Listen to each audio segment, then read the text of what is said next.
And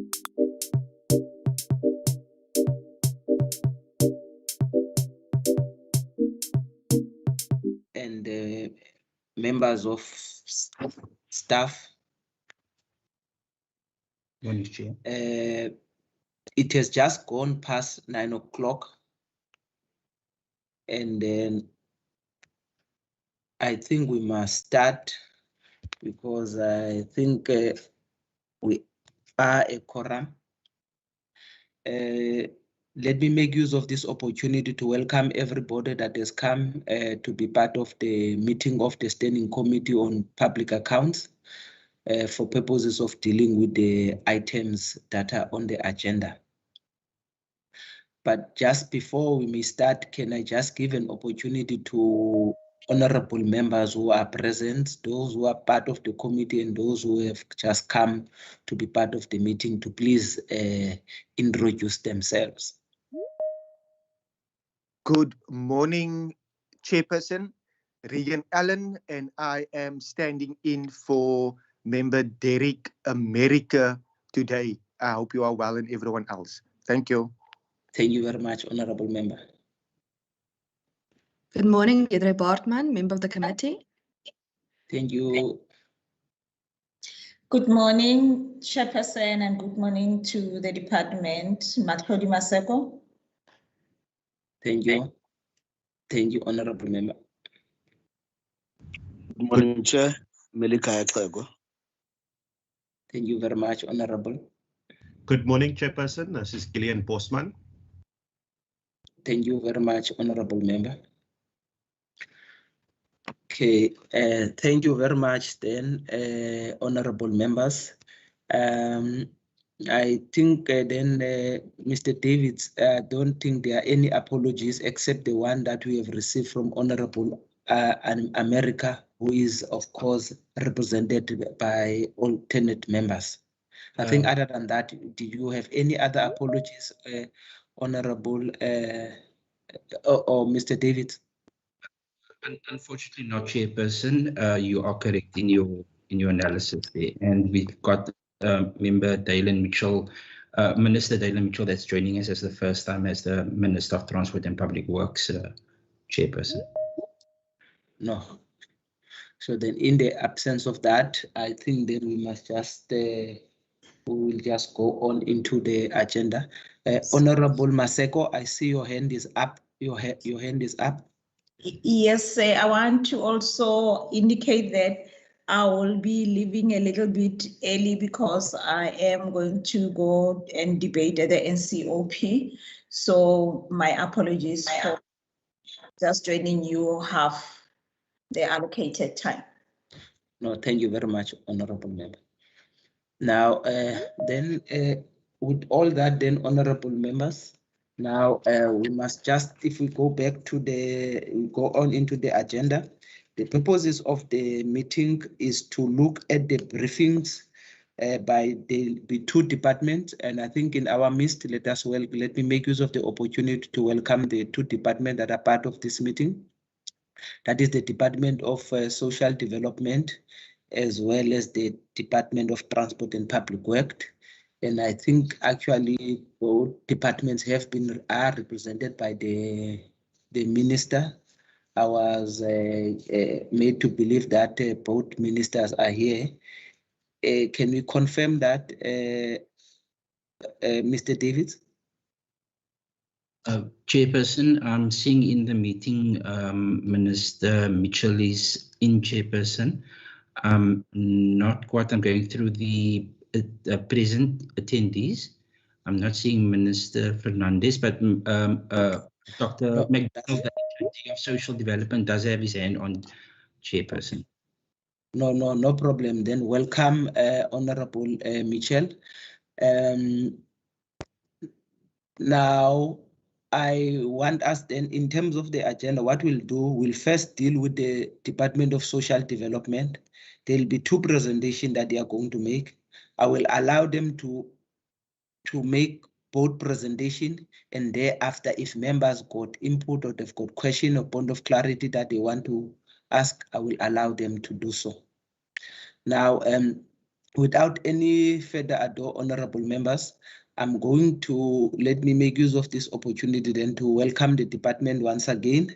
Maybe before the department start, if the honorable minister is present, I will just allow her to do some opening remarks before the presentation is done, if there are any remarks you would like to make.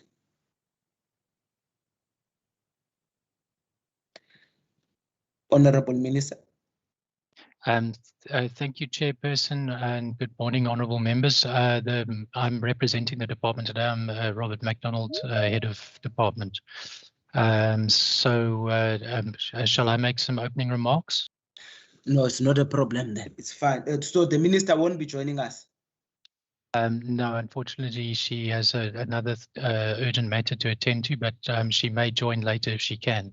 No, no problem. That's fine. Oh, please go ahead then. Thank you very much, Chairperson. We have prepared the necessary presentations, the one being on contingent liabilities and the other on the food relief and the impact of the food relief. I won't take up any time other than to say that we welcome the opportunity to engage the committee, and we hope that that these will be useful presentations and give you good insight into the issues at hand. Chairperson, shall we begin the presentations? Yes, please. Thank you very much, Chair. Then I will hand over to the team doing the presentations. I think the first matter is with the CFO. Thank you.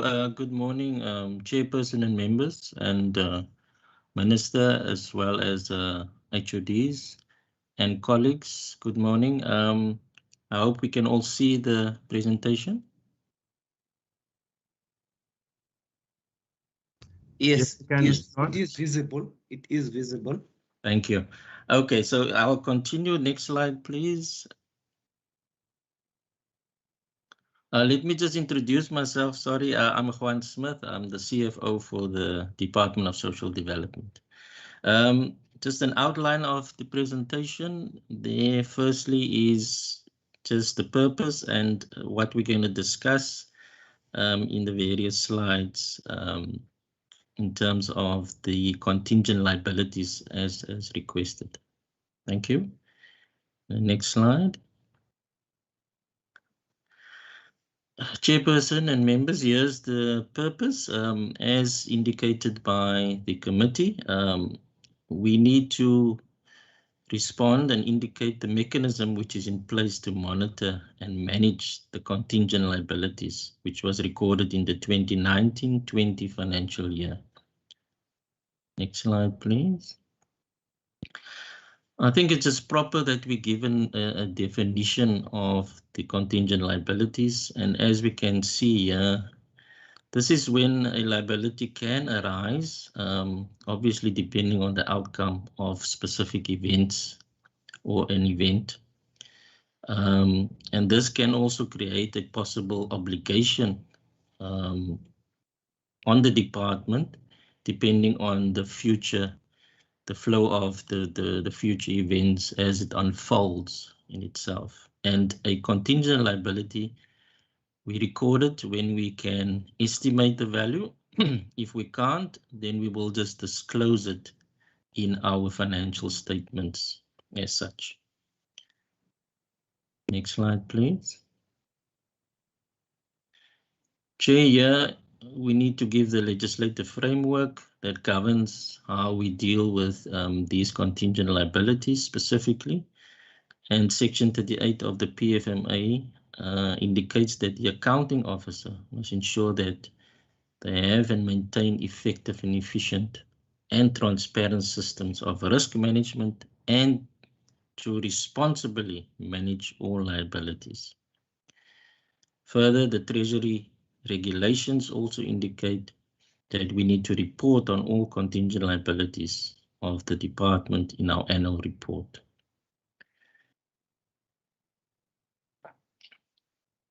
These are the types of contingent liabilities that we deal with in our department, Chair. And there's three types, as we can see. The one is our housing loan guarantees. And this is basically when an employee gets a guarantee from government or the department in the event where there is not enough income or cash, where the bank is satisfied that you can maintain the loan on your own.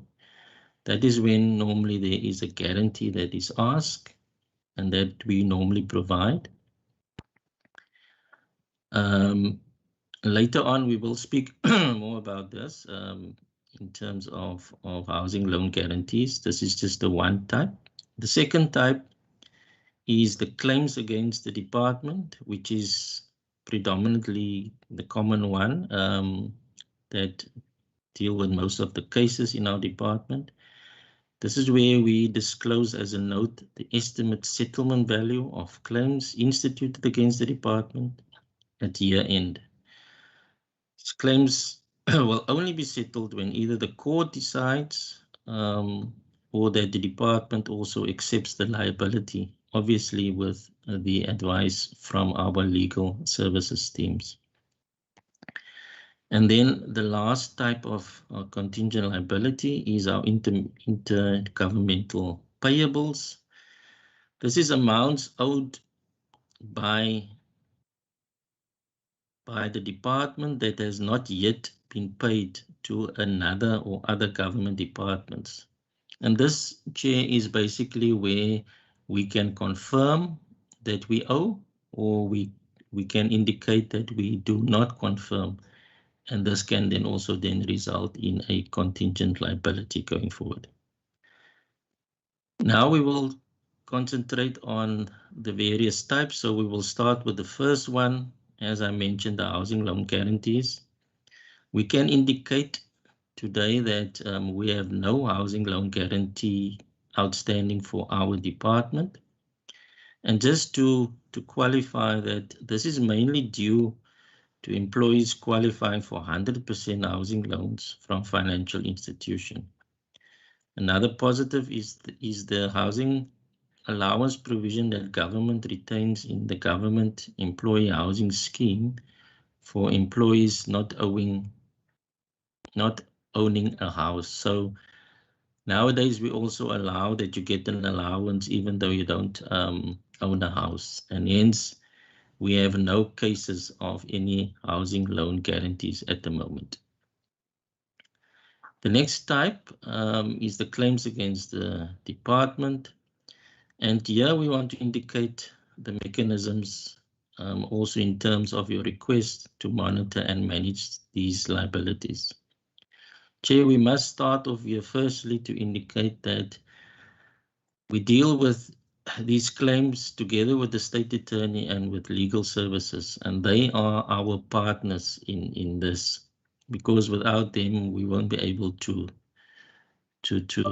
monitor and manage these liabilities. So we are thankful for them. And they support us also in dealing with these matters in our department. All new cases that is reported to legal services via our hotline. And this is just the mechanism in terms of how these cases come to the fore. So it can be via the hotline. It can be the public liaising directly with our legal services team. It can also be where there's direct contact made with the department, either through telephones, emails, the case queries, etc. And then there's also the mechanism where the provincial forensic services team can also report matters to the State Attorney for guidance or further investigation, or matters requiring further legal action. So those in a nutshell are the avenues in terms of how these cases can come to the fore. Then, as a department, we do follow up on these cases quarterly with the State Attorney and legal services regarding the progress. the finalization of these cases, as we must understand, is actually not time bound in the sense, and there's various reasons for this. We will see later in terms of the case register, the time that it takes to resolve one matter in itself. And there's also the incidence of prescription that can come to the fore, and that is where we will be guided also by our legal services team. When a claim is settled, a settlement order will be issued to the department, and then the HUD or the MEC or both can then approve that settlement, and then we can then remove the matter and do the necessary. Should the department then have to pay the contingent liability, then we obviously have to then look at our budget, and we will have to reprioritize. In a sense, we can also approach our provincial treasury in this regard. And then legal services also, together with the department, removes the matter from our case register on confirmation of payment from the department in itself. So in a nutshell, Chair, this is the mechanisms that we use in order to monitor and manage these liabilities going forward. If we continue then, there's also the case registers that we keep and we maintain them within our internal control component.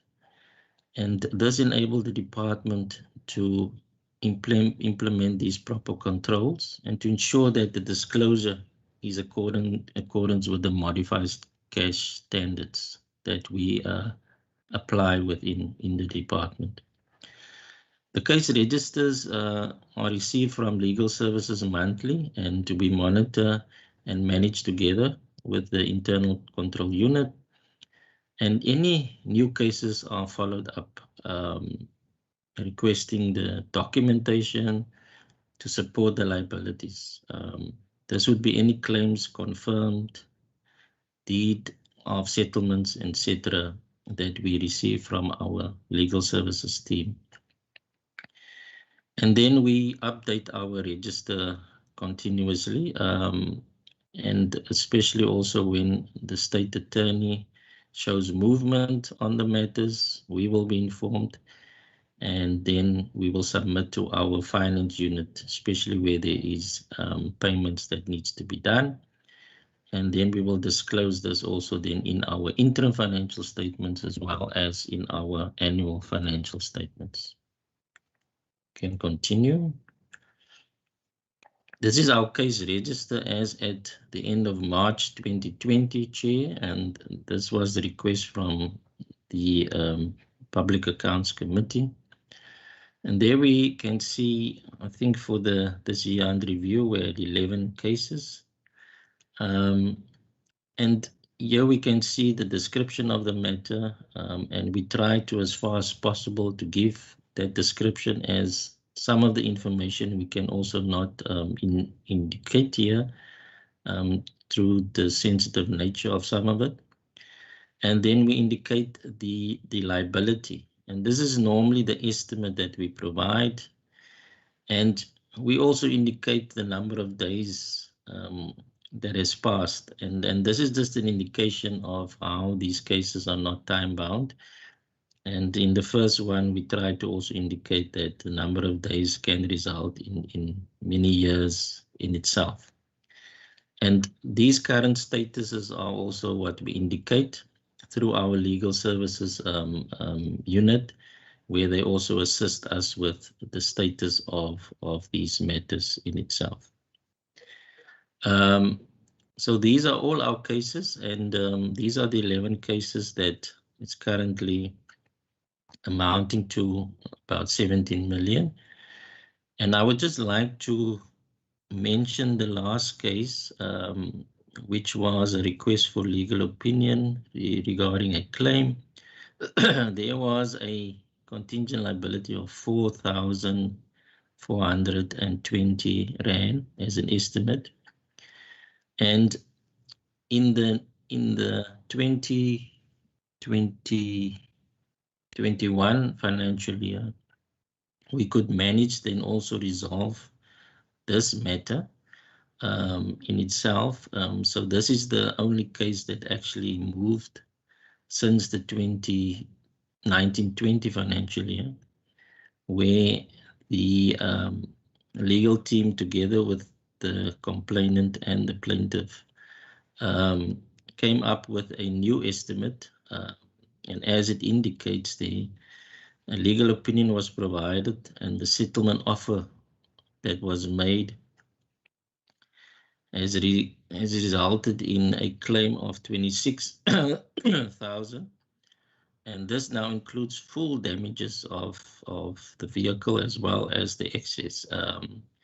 Our legal team then could manage to bring them down to a settlement amount of 13,800, and that settlement amount has been accepted, so this matter can be removed from our register. Chair, if there's any questions on the cases itself, I'm sure we can deal with those, and especially with also our colleague from Legal Services that's also on the platform, that we can also then provide any clarity if it's so required. If we can move to the next slide, please.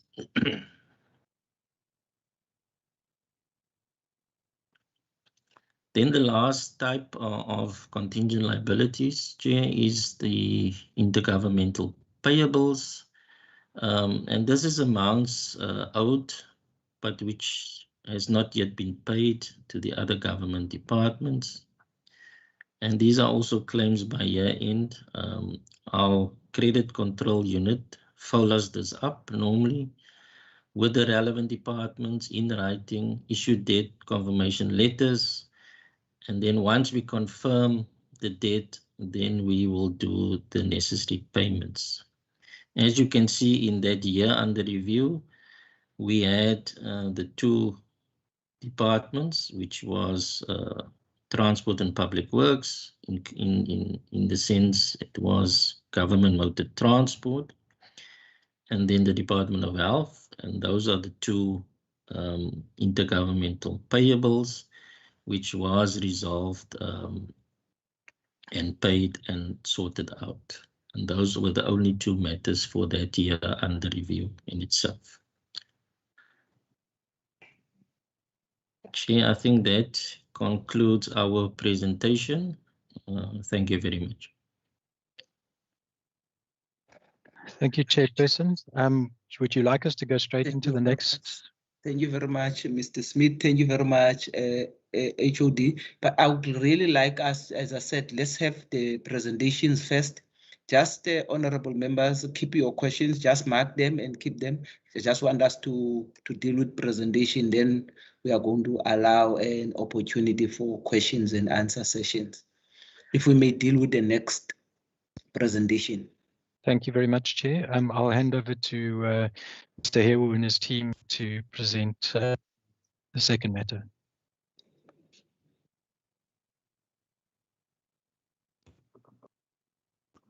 Good morning, everyone. Thank you very much, Honorable Chair, for the opportunity. I'm not sure if the presentation is visible. Yes, it is, Mr. Thank you very much. Chair, following on the presentation. Yeah, now, okay, they're back. I did not get that, Chair. No, I thought it was vanishing, but it came back again, the presentation. Oh, okay. Thank you, Chair. This one presentation, Chair, it's about the value for money that we derived as a Department of Government from the food parcels that we delivered, and as well as the societal impact that the food parcel made. This is the outline of the presentation, why we are here, the background briefly, the DSTU material relief response, the food parcel funding allocations that we provided, the food parcel trajectory, just a little bit of how we dealt with this, the food parcel allocation province-wide, We also had some additional food parcels other than the 50,000. We want to speak about that. Criteria for the distribution of food parcels so that members know how we distributed them. The food parcel costs and how many beneficiaries they reached, societal impact, value for money, and we also did is monitoring and reporting on the intervention. Chair, the purpose of the presentation is to brief the Standing Committee on Public Accounts on the societal impact of the distribution of food parcels and the value for money that was achieved from that distribution. And we hope that that will give the members of the committee a sense of comfort that it is food parcels went to the right causes. On the background, Chair, SARS-CoV-2, the virus that causes COVID-19, a highly infectious disease rapidly spread to all continents from December 2019. On the 11th of March 2020, the World Health Organization declared COVID-19 a pandemic. On the 26th of March 2020, our President Ramaphosa declared a 21-day national lockdown to mitigate against the rapid spread of COVID-19 in our country.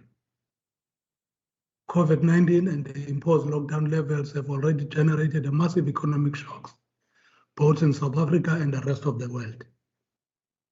Economic downturns and recessions generally hit the poorest households the hardest for a number of reasons.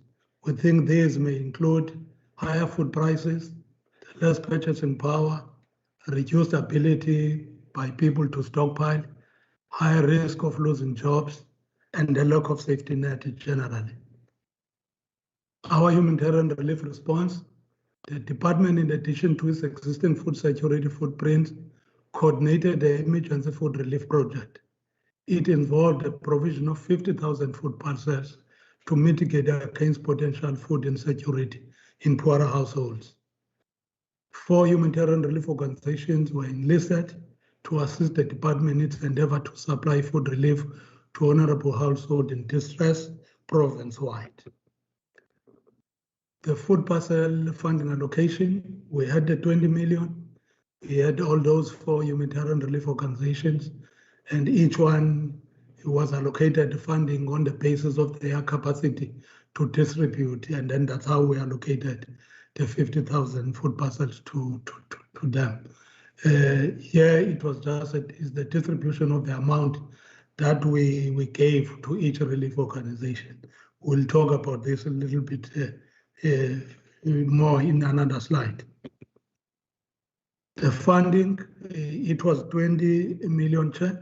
We've promised our minister and the premier that 20 million will actually give us 50,000 food parcels that we could distribute to needy beneficiaries province-wide. The food parcel, the trajectory, it was, this trajectory was actually governed by partners. And without the partners, DST alone will not have dealt with this intervention. What we did, we signed transfer payment agreements for the 50,000 food parcels with the 4 relief organizations that was mentioned in the previous slide: the South African Red Cross Society, SANSAF, Mastadafin, and Islamic Relief. All these 4 organizations are already in the space of humanitarian relief support. We felt that partnering with them will actually add value in actually undertaking the assignment that we had as the department on behalf of the Western Cape government. The collaboration were very important in the exercise check. We needed to collaborate, and as a result of that, our DST regional offices and humanitarian relief organizations work in tandem to ensure that 1, food parcels reach all DST approved beneficiaries. The beneficiary registers coming receipt of food parcels exist. We've got them in our files, and all the challenges that we have experienced and the mitigation measures that we implemented, we have documented those on the COVID-19 quarterly reports, so that we actually have some kind of institutional memory on the experiences that we have actually gained throughout the process. The food parcel allocation, Chair, that is the 50,000 food parcels. We have made sure that all the districts, municipal districts in the province are covered. We were very biased towards the rural areas. As you can see that the Cape Winelands and West Coast have got 1,000 more food parcels. And the Eden Karo, which is the George, we gave them 1,000 less because of the experience that we had during the Knysna fire, where we saw that the private sector to that part of the world is really coming handy to support and work with government, ensuring that the help that is required is distributed evenly. So that's why we have given less in Eden Karo, because we were sure of the capacity of other partners to assist. So that is the spread of the 50,000 food parcels, Chair. And then that is the one organization, SANSAF, received 17,000 food parcels that they had to distribute for us because they had the capacity to do so. Masodaf 10,000 food parcels, Islamic Relief 10,000, whereas the South African Red Cross has 12,500. As we indicated, we asked these organizations about their capacity to assist, and then we did the distribution on the basis of that and informed by that, Chair. We also had additional food parcels over and above the 50,000, Chair. Also, they were spread province-wide with 6,000 food parcels, which were distributed as it is indicated, other than number 8, which was given to the Department of Health to deal with their COVID positive contact families, which is in the cases where families have got a member that is COVID-19 positive, and then that family reports that they are food insecure, then the Department of Health will distribute food parcels taken from the food parcels that we had to those families. Another group of food parcels, it was 4920, which we also distributed to all those regions to ensure that the people that were distressed are actually receiving those food parcels. This category of food parcels were delivered at a time when cooking. There was a time during level 5 lockdown when cooked meals were prohibited, and then we had to distribute food parcels to beneficiaries who were in receipt of cooked meal from the Department of Social Development. The criteria that we use, Chair, for the distribution of food parcels, members of the public who were in need of food during the lockdown had to call the following numbers and request a food parcel. We had a toll-free, we had a please call, we also had an email address. The food requests were consolidated to the call center into the DSD regions and sent to the relevant regions for assessment. So each region had to assess those requests to make sure that which ones qualify and which one do not qualify in terms of the third criteria. Those who qualified for a food parcel, their full details were sent to the contracted humanitarian relief organization for the distribution of the food parcel. The food parcel cost and the beneficiary reached 50,000. Each parcel cost those humanitarian relief organizations 400, and then we standardized. We used a single supplier to ensure that each relief organization distributed the same parcel and each parcel had the same content, so that we avoid social conflict in communities where other people receive less of these parcels and others more. And that was for 20 million, as we indicated, and we reached more than 200,000 beneficiaries in that intervention. The 4920 food parcels, these costs the organization that we contracted 750 for food parcel. We have made use of the experience here we had during the drought relief in the Kanaland area, where we contracted an organization and then it put together a food parcel of 750. We've used the same content of the food parcel for this intervention. It cost us about 3.6 million, and then we reached more than 19,680 beneficiaries. On the 6,000 food parcels, our relief organization negotiated further with the supplier that supplied them the 50,000 food parcels, and those negotiations, they were able to save 15 rand, and then they got each food parcel for 385. Same food parcel as we delivered during the 50,000, same content. And that cost us 2.3 million, and it reached 24,000 beneficiaries.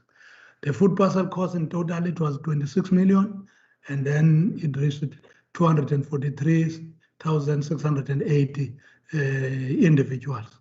And we also had 10 kg maize meal, what that we distribute in the Durbanville in a community there, that was a need.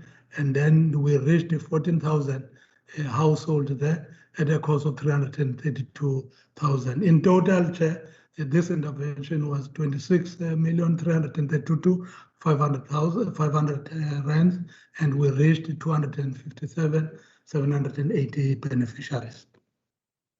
The social impact of the lockdown. The implemented lockdown level 5 added to the heightened panic in poorer communities over the possible non-availability of food relief. Also, fear of not being able to adequately provide for the basic needs of their dependents. Also, Chair, it exacerbating factors fueling the panic included the non-availability at the onset of the lockdown of the Comprehensive Social Security Protection Benefit as administered by the South African Social Security Agency and the Department of Labour. Diverse pressure groups and interest groups vying for resources for target groups. It was also a problem. Opportunistic criminals targeting the food relief meant for the poor household, as well as misconstrued, fake, and insensitive messages on social media about the status of the food relief intervention, leading to community confusion, frustration, and hostilities. What was the social impact of the distribution of food parcels? The rollout of the food parcel project started to turn the tide. It positively contributed as follows: community calmness, restoration of hope in destitute households, trust and reassurance in the ability of the department or government to address the food insecurity in communities, in households, working together with other stakeholders. Many households had a guaranteed daily meal. Further than that, the Western Cape DST provided 60,680 food parcels targeting individuals and households who needed food. Food parcels targeted individual households who had no means due to the lockdown imposed. This was a result of the poor economic performance of the country, resulting into the high unemployment rate. A total of 257,680 food parcels, including the 10 kg meals that was spoken about, reached those beneficiaries. And then that is the number of beneficiaries, meaning the individual people, members of the household, which were reached by this intervention, 257,680 individuals. The establishment of Community Nutrition and Development Centers, the CNDCs, increased the capacity to provide access to food to more people and supporting community-based programs outside the coverage of the network of the CNDC and other DST centers, whether they are for elderly, children, and so on. Those centers that are generally providing food in communities. This was in addition. These food parcels were in addition to existing food provision by DST in communities in general. Safety and security during delivery was generally a challenge, but the South African Police Service, the chair, provided excellent support to the department and to the relief organizations to ensure that our teams that were distributing food were actually escorted to ensure that they are not victims of these of the criminal elements that were in play.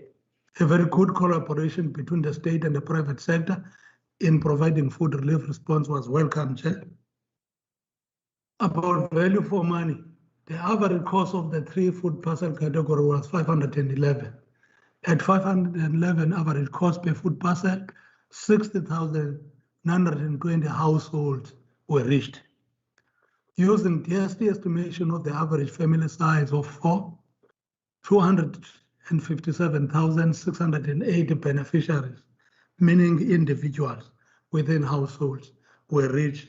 We think this was a massive benefit to those households and communities. DSD partnering with humanitarian relief organizations instead of private sector supply chain resulted to a competitive prices being obtained per food parcel. Auditor General, when they released their report of the audit report of the food parcel on the 3rd of September 2020, confirmed this position when they said, I will quote them, the distribution of food parcel by SASSA could have been significantly cheaper had SASSA used existing NPOs used by the Department of Social Development, close quote. Those NPOs, Chair, are the NPOs that we have used and who have demonstrated the value that they have created and the cost of a food parcel that we have achieved as a result of that partnership. We felt, Chair, we needed, though it was during the pandemic, we needed to monitor this intervention. With all the challenges encountered, it is important for the government to ensure that it has received value for money for the services it has rendered. Under normal circumstances, the department will have sent monitoring officials to all the organizations funded under the COVID-19 emergency situation. As we are aware, face-to-face interaction are generally discouraged during the current disaster. However, DSD deployed key staff working with partners to ensure the efficient execution of the project. Under the COVID-19 lockdown regulation and its related protocols, the department employed all means at its disposal to ensure that the services provided by government has gone to the right beneficiaries at the right time, in right quality and at correct quantities. That ends the presentation, Chair. Thank you very much for the opportunity.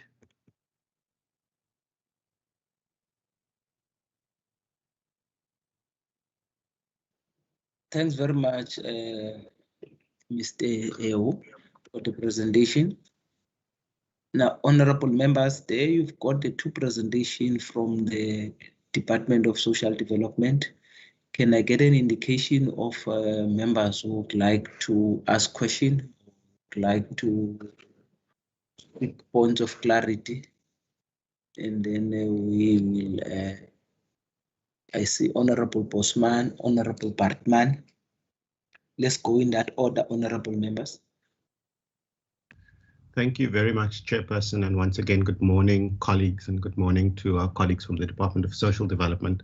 As always, the department has delivered a very detailed presentation on the work that they've done. Chair, my question is not to the department, but maybe to you as Chair of SCOPA. As you know, I sometimes visit this committee, so I'm not quite sure how this committee conducts its business. I just wanted to ask with regards to the presentation and information that the department has presented, what necessitated the request for this information in terms of how SCOPA operates? What was the trigger that asked SCOPA to invite the Department of Social Development to this meeting?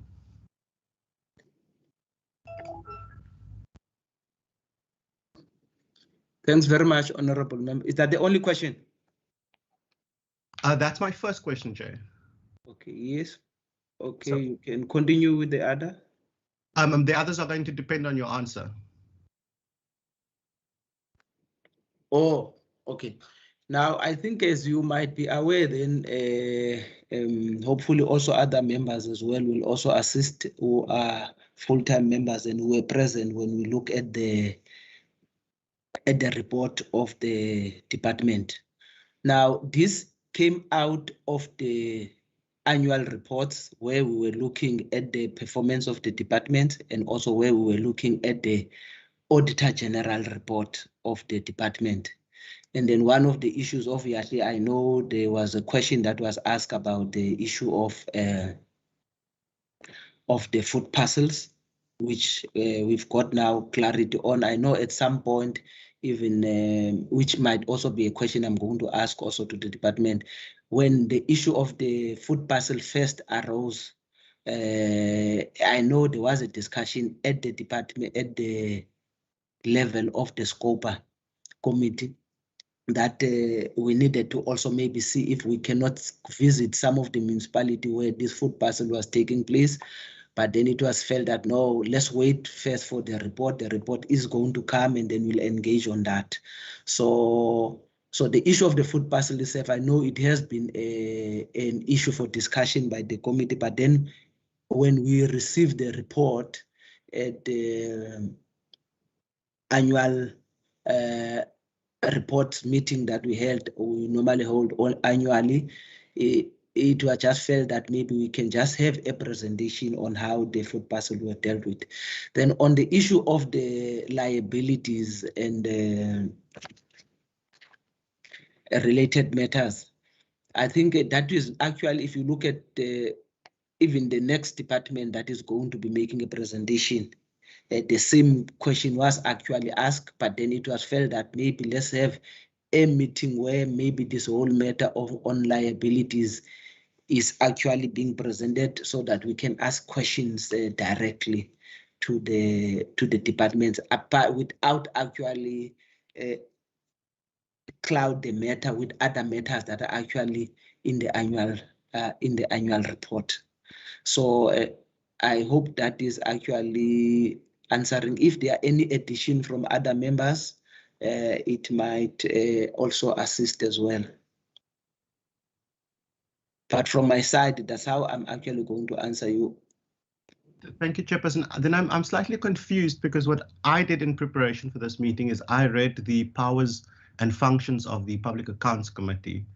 And I don't see where in the powers and functions of the Public Accounts Committee this type of presentation feeds in, because I suspect what we're doing is we're duplicating the work that is being done in the Standing Committee on Social Development.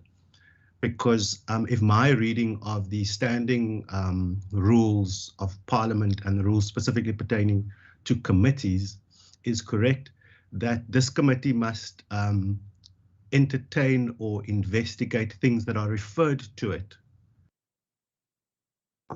And I don't remember the House or the Speaker referring any of these reports or financial statements to the Public Accounts Committee.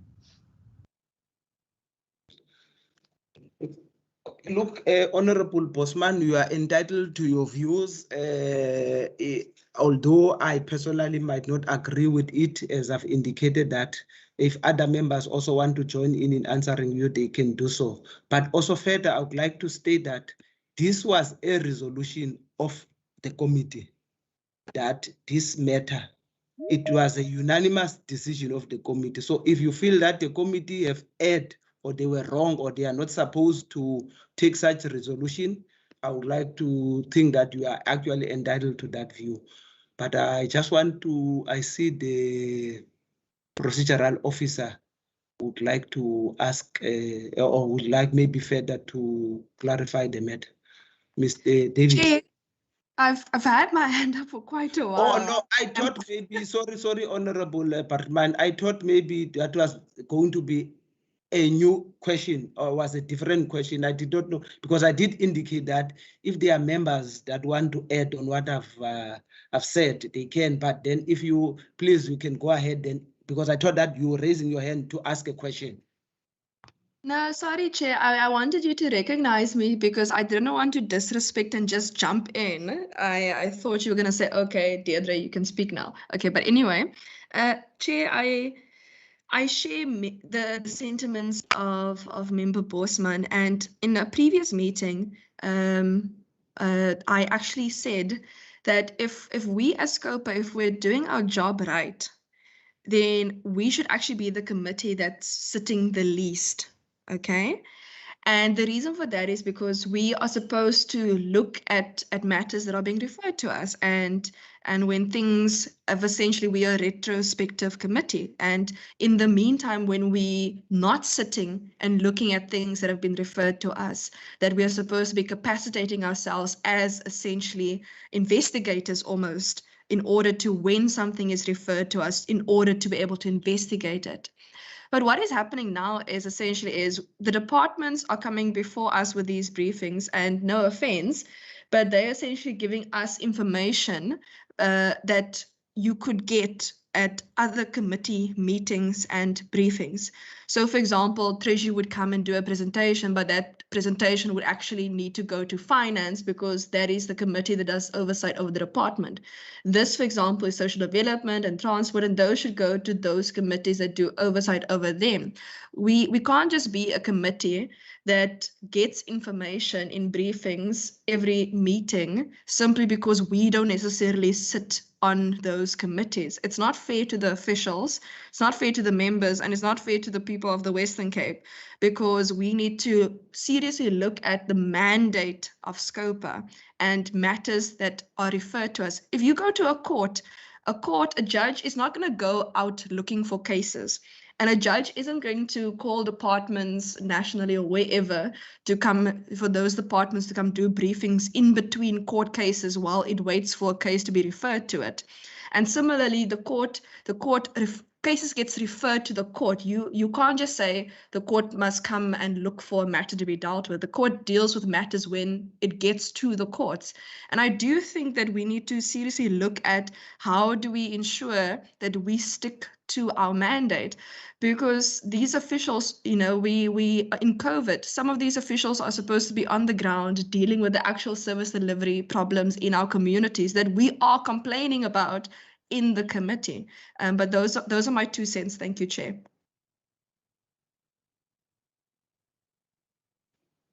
Thank you very much, Honorable Bartman. Mr. David. Yes. Thank you, Chairperson. Honourable members, just to add on and to provide advice to Honourable Bosman. Honourable Bosman asked the question or he stated or he gave his opinion that this matter was not referred to the committee.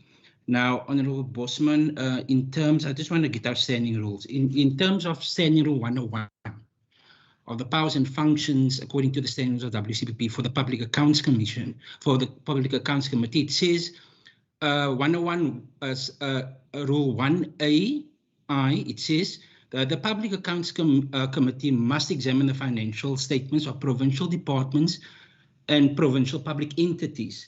Now that we do through the annual report period, where the annual reports of the departments in which the statements of the Auditor General of South Africa is contained is referred to the committee through the Speaker of the Western Cape Provincial Parliament.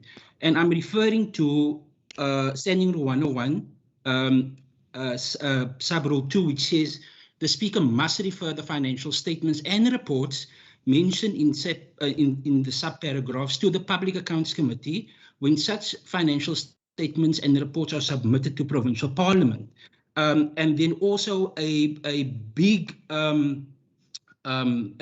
part of our mandate as the committee is Standing Rule 101, subsection 1 and 3, that says that the Public Accounts Committee must examine any reports issued by the Auditor General on the affairs of any provincial department or provincial public entity. So that has happened in the week of the 25th to the 29th of January. The committee sat on most of the reports of the departments, and from section C, which is the governance section, and section E, which is the financial information section, from those 2 sections, the committee formulated resolutions, and that resolutions have been populated in a committee program, and the chairperson then directed how the departments must be invited according to the resolutions of the committee. And the resolutions of the committee has been captured in the Public Accounts Committee resolutions document to the departments and the entities for the 2019-20 annual report period. I can email you a copy of that report, Member Bosman, and then there is background information as well to that resolution, which will then just give a greater understanding of how the committee came to that resolution. Thank you, Chair.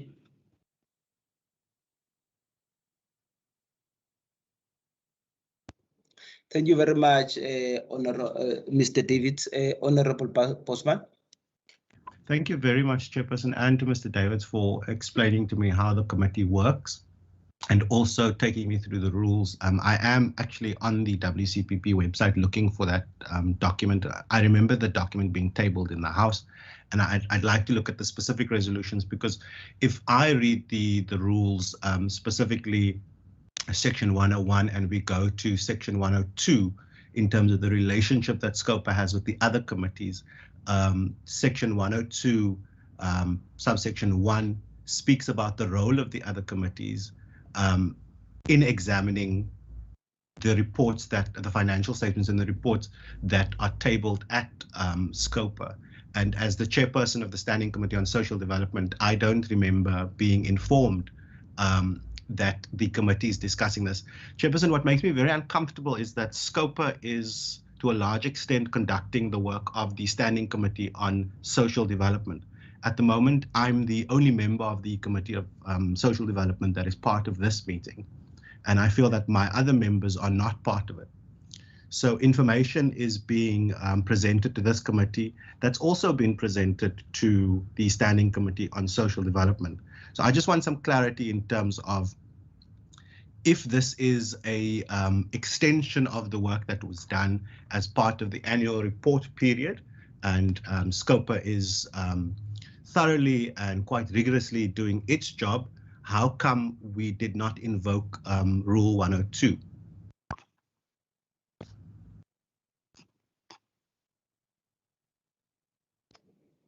Mr. Davids. Thank you, Chairperson. Thank you, Member Bosman, for that answer.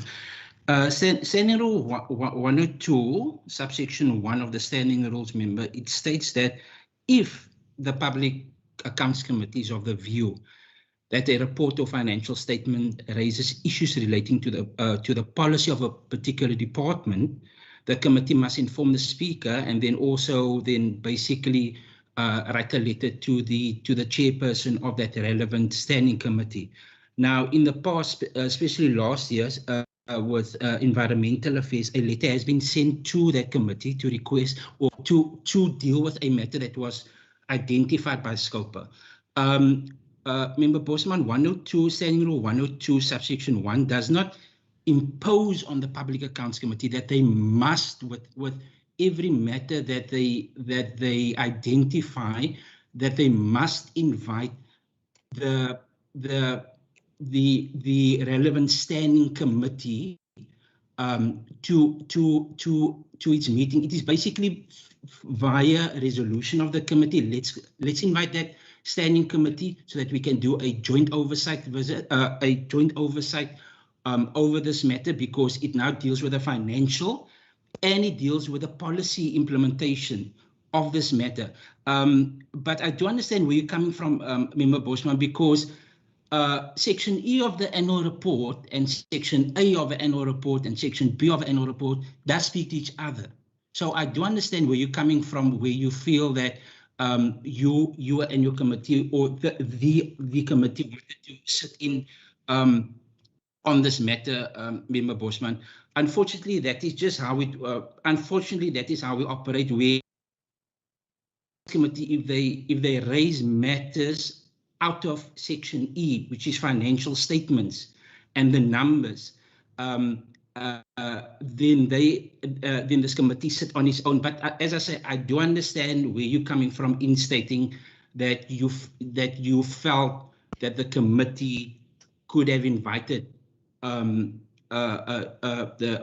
your committee as well, Member Bosman. But then that puts the committee in a 50-50 situation, because then that means that if we do that, then we must basically then invite all of the standing committees of WCPP when we do have our meetings, member. And I do know as well that in our document, which I will email you now as I'm speaking, and the standing rules, that there is 2 resolutions of the committee where they have indicated that they want to oversight over issues that was identified, and they want the relevant standing committees to come on board so that a joint oversight meeting can be conducted.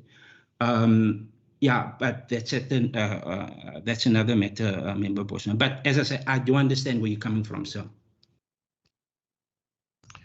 Chairperson? Yes, Honorable Bosman.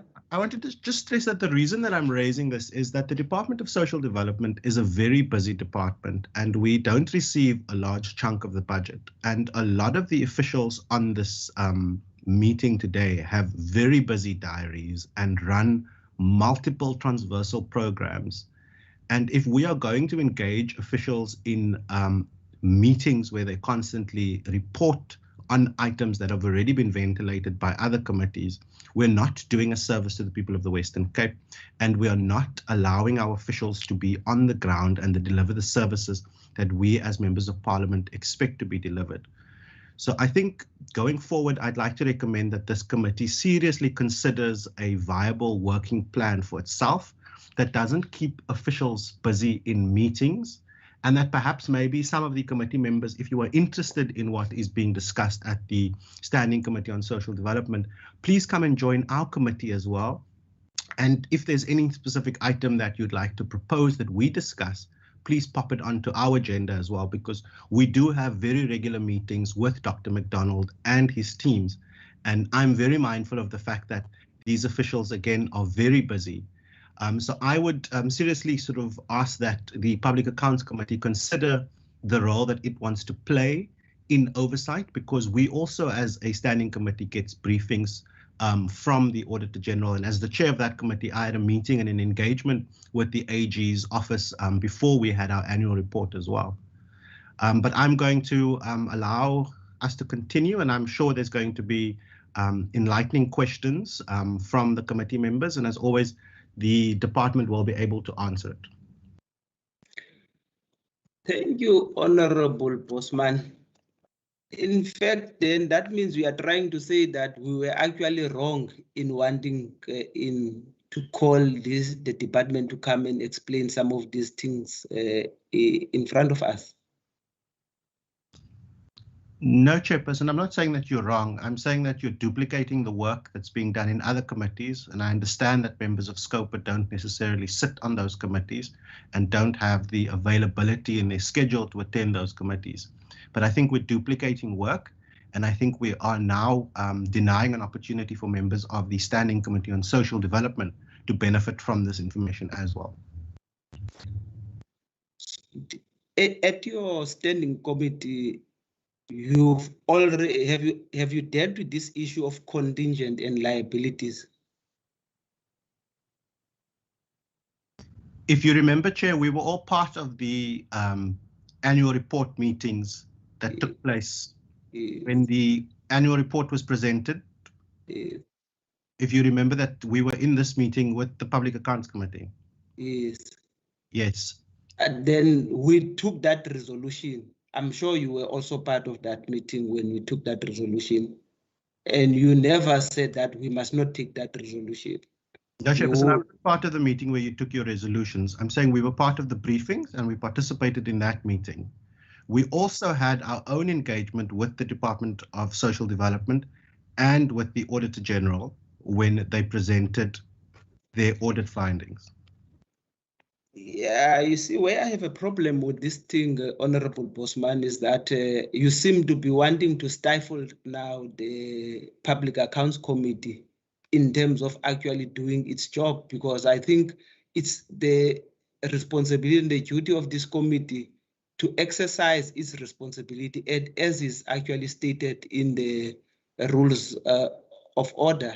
And I don't see that we have actually transgressed that in any way. We took the resolution, and then just like we are taking resolution on any other matters.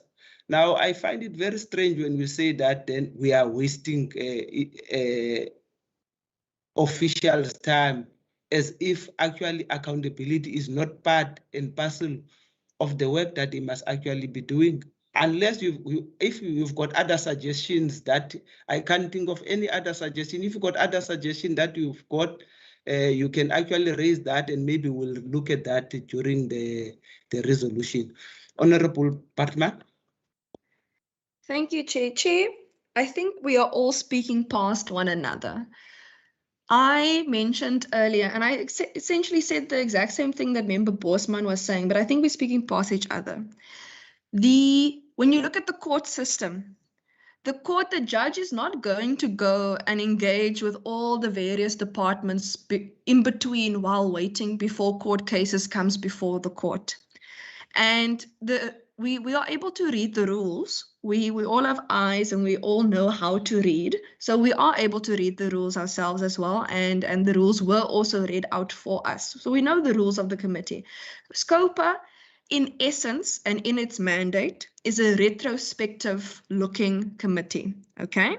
That means you look after the fact. That's what retrospective means. We look after the fact.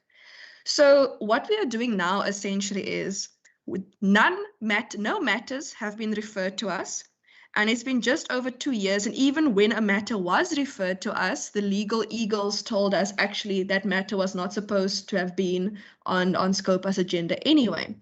But in that meantime, while we wait for matters to be referred to us, we should be capacitating ourselves in order to investigate. Now, capacitating ourselves in order to investigate, that does not mean that we must have lots of briefings by different departments in terms of how their departments work. Those briefings must be before the respective committee.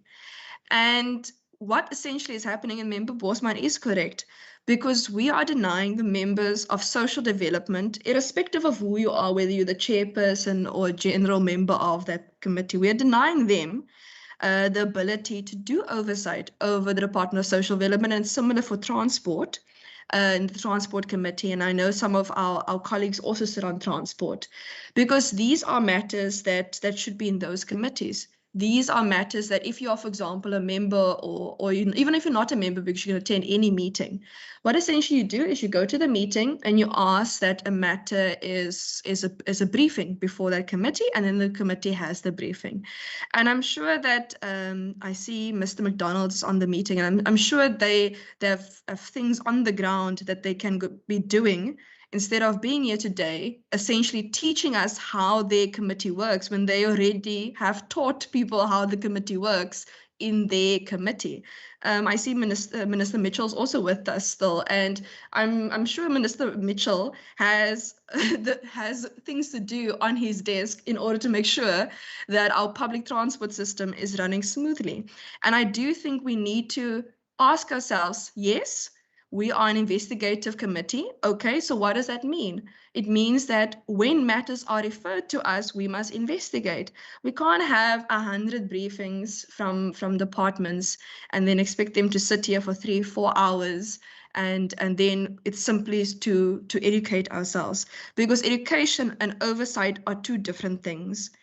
Oversight is you must now look to see, have they done what they said they were going to do? Have they spent the money the way they said they're going to spend the money? But education is simply us finding out how something works, and we can be educated in different manner. So we don't need to be defensive about what the committee is supposed to do. We know what the committee is supposed to do. We must now align what the committee is supposed to do with what we are actually doing at the moment. Thank you. So, Honorable Parman, you're also saying that, in other words, we are trying also to say that we were actually wrong in taking that resolution we took when we said the department must come and explain to us contingent and liabilities as well as of how they've distributed their food. Chair, may I respond? Sorry, I didn't have my hand up. Yes, no, please go ahead. No. Yes, that is 100% correct. And this is not the first time I've raised this. I think I raised this in the beginning of the year. I think I've raised this last year as well, when a matter was referred to us. I think I raised it in the beginning of last year as well. So we need to ask ourselves, okay, how many times do we need to raise things before we start doing things differently? Thank you. Thank you, Honorable Paiko. Thanks. I hear what the honorable members are saying with regards to the mandate and then what was supposed to have been done and the procedure that was supposed to have been followed. But if we check in terms of the agenda of the meeting now, the current meeting, we are on questions to the department on the presentation that they have made. And then we are supposed to be deliberating on whether it was necessary or relevant for us to have this presentation when we deal with the resolution, so that we would take a relevant resolution. That how are we going to function going forward, working in cooperation with other standing committees. But at the moment, I think we were questions of clarity to the department on the presentation that is already being. Honorable Kego, you are fading away completely. Oh, sorry, can you hear me now? Yeah, we are back now. We are back now. Yeah, it's network challenges. Sorry about that. So mine was that we were supposed to be asking now questions in terms of the agenda now of the meeting to the presentation that has been made. And then if there are any uncertainties that we're having about this current meeting, we still have got an item where we'll be dealing with the resolutions of the meeting, that how do we function going forward. So mine was to suggest that we give the committee, because we have already taken the resolution with committee members present then, that we will have this presentation, and the presentation has been made. So ours is to ask questions regarding the presentation that has been made, and then later resolve on how we function, and if the meeting was fruitful or was fruitless, and then take it from there.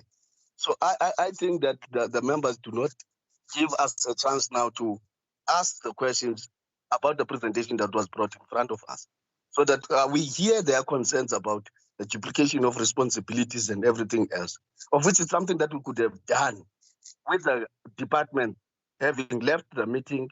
Us as members of parliament now, we correct each other in terms of how we function going forward.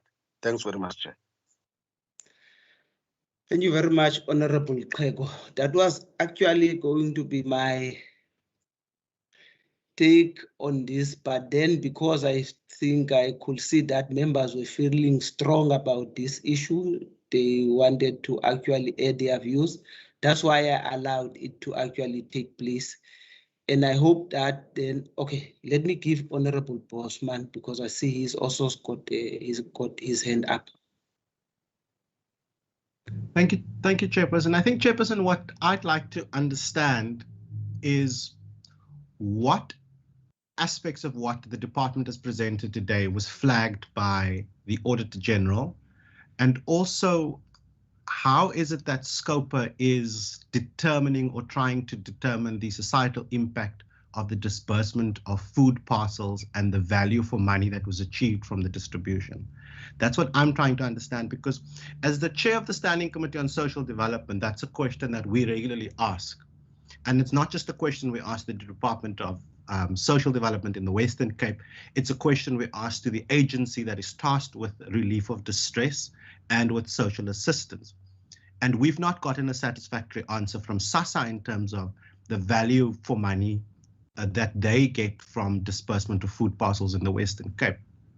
So if SCOPA is going to be expanding its mandate to discuss every single item that pertains to money and pertains to the work of a department, then I'm going to propose when we do the resolutions later that SCOPA should be calling SASSA in the Western Cape as well. Because I think what we're doing here, Chair, is we're creating the impression that money wasn't spent properly, and we are creating the impression that the department must come in account. And if I read the note from the Auditor General, I don't remember any of these items being flagged by SCOPA, by the AG for further investigation by SCOPA or by any other competent authority. So that's my position, Chair. But like I said, I'm very interested in the questions that are going to come out of this, because it's stuff that we feed back into our committee as well, because we'd like to take everybody on board in our committee as well. No, look, Honorable Postman, again, if I may just try and respond on the issue you've raised, you were actually raising the issue of the societal impact. Now, in terms of that's supposed to be, it's your committee that deals with that. The issues that we deal with at SCOPA level is financial issues, which is what the department has actually so far presented us on the issues of contingent and liabilities. Now, I hope you are not trying to attempt, or you are not attempting to shield the department from actually answering some of the questions that we are having. Or I also hope that you also see both you and Honorable Batman creating, I think Honorable Batman has actually stressed that a number of times that we are wasting the officials' time. They should have been doing a lot of other important things out there. Don't know, maybe you are feeling then in such a way that we must actually, maybe if that's the case, maybe we must agree that then we can release the officials if you think that we are actually wasting their time. Because in spite of, I do have a couple of questions that I want to ask from them, but if you feel that we are wasting their time, maybe we must come then to a decision that maybe then let's release them so that they can go and do this important work that they are actually supposed to be doing. Chairperson?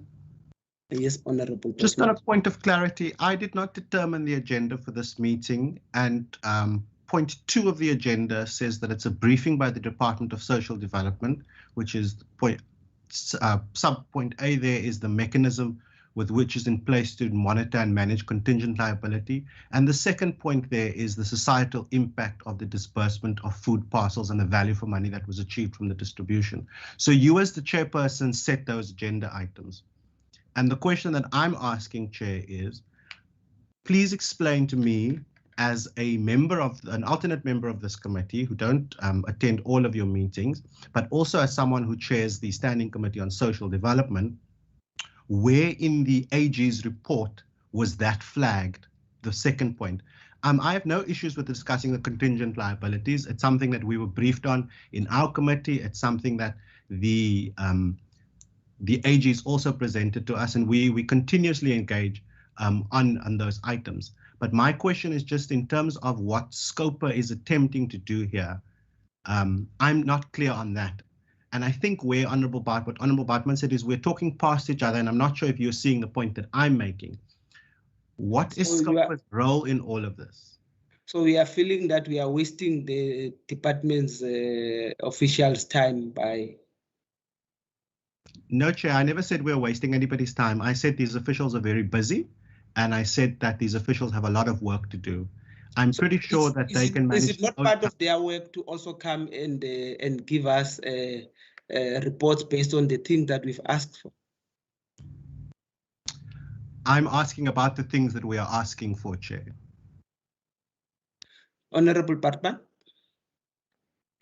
Thank you, Chair. Chair, given that you've indicated that you have some questions, can you ask the questions that you then have, and then we deal with also if there are other members that have questions to the departments, and then we deal with the resolution at the end in with this matter, because Member Bosman is correct. I'm not sure if I'm also maybe not articulating myself properly, but we need to ask ourselves, okay, what are our standard operating procedures going to be? And it's not about wanting to shield the department, because they come before various different committees to answer questions. So it's not about that. So I do think let us, since they are here now, let us deal with our questions to the content matter and stuff. And then we need to resolve at the end of the meeting, how are we going to go forward with dealing with matters that come before SCOPA, given the mandate, which is SCOPA. If, for example, I wouldn't just invite the Education Department before the Finance, Economic Development and Tourism Committee, because it's not their mandate to just randomly interrogate the Education Department. So I know that might seem like a little bit of a far-fetched example, but I'm just trying to illustrate the point. But if we can maybe go forth in that particular manner, and then deal with a resolution as to how are we going to deal with our operating procedures in the future at the end of the meeting, then that I think would be appreciated. Thank you. Thank you very much, Honorable Partman. No, definitely I will ask my questions, but I also wanted to give you, honorable members, an opportunity to actually deliberate on your question that we were actually wanted, that you were actually asking. So don't worry about my questions. I am going to ask them irrespective. So I'm going to come to that part. Honorable David, sorry, Mr. David, your hand was up. Sorry, Chairperson, that was an old hand. Okay. Now,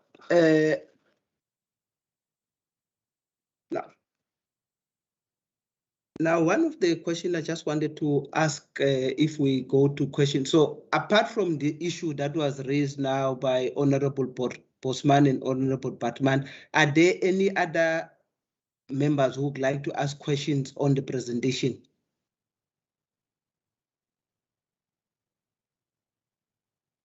Okay. Just on the issue that was raised on the presentation that was done by Mr. Joan Smith, I think I appreciate the fact that there seems to have been no housing loan liabilities that the department has actually indicated in their report that there was none of that. But then there was this issue, just I wanted to check, where it was indicated that employees get an allowance without owning a house, irrespective of whether they don't own a house, but they still get a housing allowance.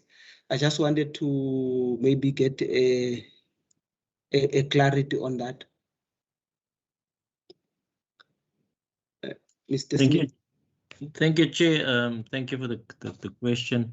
Chair, yes, in terms of that directive, an employee that rents a property or a house, they are now entitled to also get an allowance for that rental property.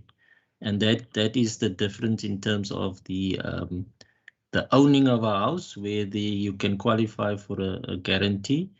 And as indicated, most of the banks now gives more 100% loans, and therefore the request from the departments for a guarantee is minimal, and the fact that there is also the allowance to those that are renting property as well. Thank you, Chair. Thank you very much, Mr. Smith. Then also just related to the same presentation, when it comes to claims, I see you've mentioned there one of the claims that has been mentioned there is the fact that there is a claim against the department. One of the cases was that youth escaped from, I think, from their place, and then later on, there's someone just came in and said that, look, he laid a claim against us. And then maybe, and also there's another claim where you say that there was a later release. I'm just trying to go to the presentation that was made. So maybe if you can just comment on those two.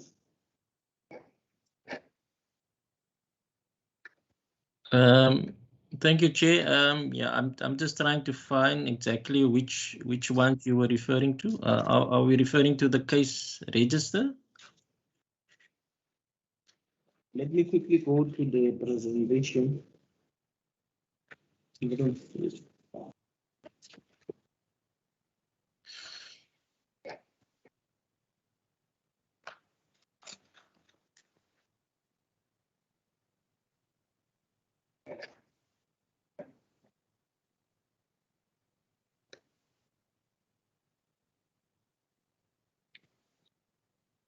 Yeah, there's this one that says that 5 youth escaped from a care facility and the plaintiff was assaulted and suffered damages. Department was sued for negligence. Then there's the other one that says that damages claim following the plaintiff late release, 2 million.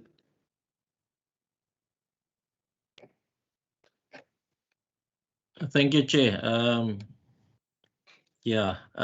going to ask Miss Allen. She is from our legal services. If she can maybe just assist there. Thank you.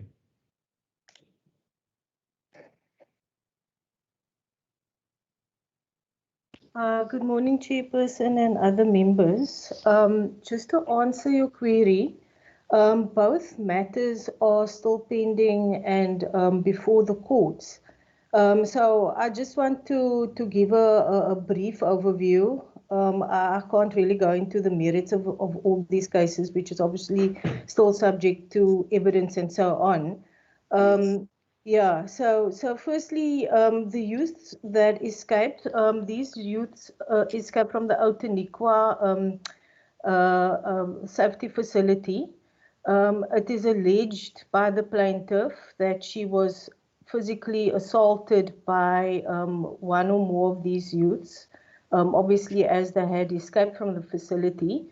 And the claim is then basically against the department for damages which she suffered as a result of her injury.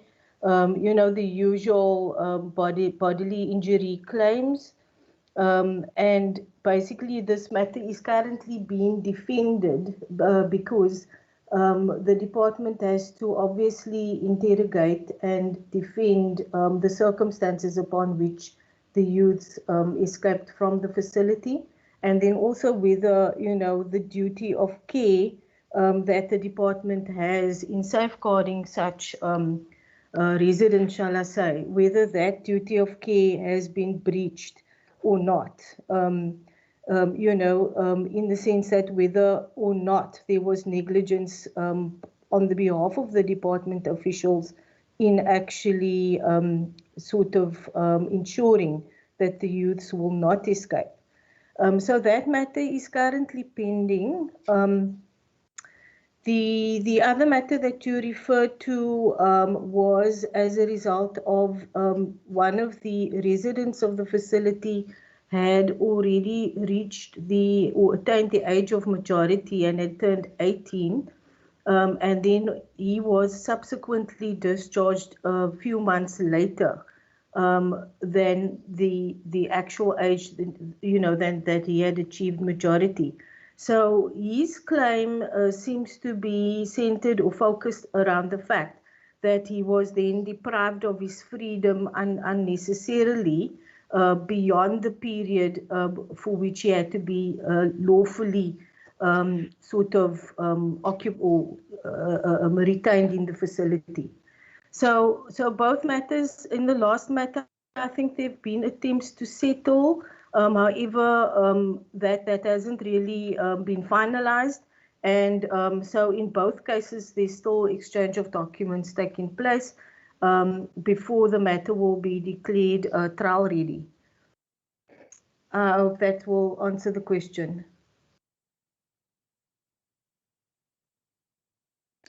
Thanks very much, Madam. Thank you, sir. Honorable Kago. Yes, thanks, Chair. Chair, mine is on the case register that you were interrogating as well, but it's case number 2, where the damages IRO injuries suffered by a minor at a preschool when certain play equipment collapsed. And the claim is at a value of 5.6 million. And the judgment has been granted in favor of the department, but the matter is on appeal. I just wanted a more detailed clarity there as to what is going on there, that how did the department become that judgment was in favor of the department, and what could be going on, so that we would know if there's a possibility that the department might lose the case on an appeal basis. Just clarity in terms of the legal test. Okay, thank you, sir. So in that matter, that is the ESO judgment, and basically that matter is also still pending. It is on appeal actually by the plaintiff, because the matter in the Western Cape High Court was decided against the department on the merits, and it went on appeal. And on appeal, the court then overturned it. Basically following a preceding judgment, the Bali judgment, where the court felt that the causal link between the duties and actions of the department's officials, and also taking into account its legislative functions, that there wasn't a causal link established between those functions and duties and the action which resulted in the minor child being injured. So in this case, the injured child, let me just go to a note quickly. The injured child was, I think, 5 years old at the time, when a swing, a wooden swing structure fell on her, and she was in attendance at the pre-primary school called Bubble and Crabble in Bredasdorp. So as a result of that actions, and the incident took place in 2008, she suffered severe brain trauma. So she now is currently around about 15 or 16 years old, and she is obviously suffering from mental and other disabilities. So again, this is a issue where the claimant is seeking to prove that the department's duties and that it falls within the department's statutory duties to ensure that the children occupying these facilities are safe and, being properly supervised and so on. So the matter is on further appeal by the plaintiff. I think I've covered all the relevant issues in that case. No, thank you very much, and I also appreciate the fact that you don't have to divulge that much because the matter is still sub judice.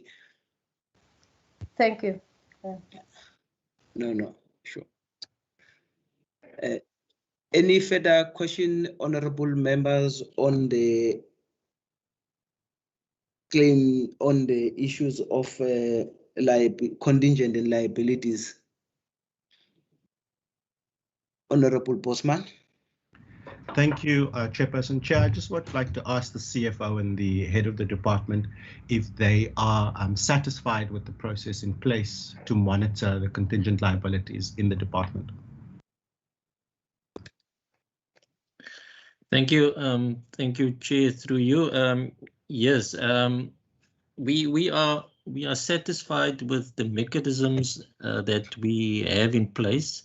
And again, as I've mentioned earlier, that our partnership with legal services specifically, and the legal services partnership with the state attorney needs to work very, very efficiently all the time in order for us to manage and monitor these liabilities. And I think this is what we do. So on a monthly basis, we do get the reports. And on a quarterly basis, we also then get the updates on our case registers that we then conform to. I think the major issue through your Chair is the time, obviously, that it takes. And I think Ms. Allen has now alluded to how many different avenues and directions these cases can take, from one decision to another decision, and then how it can actually escalate from the one to the other in terms of how the cases progress in itself. But we are comfortable that that we can identify and that we can record these matters, and that we can follow up on these cases as and when we need to, either monthly or quarterly in terms of this. Thank you, Chair. Thank you very much, Mr. Smith. If there are no further questions, honorable members, on contingent and liabilities, any questions on food distribution, on the presentation that was dealing with food distribution?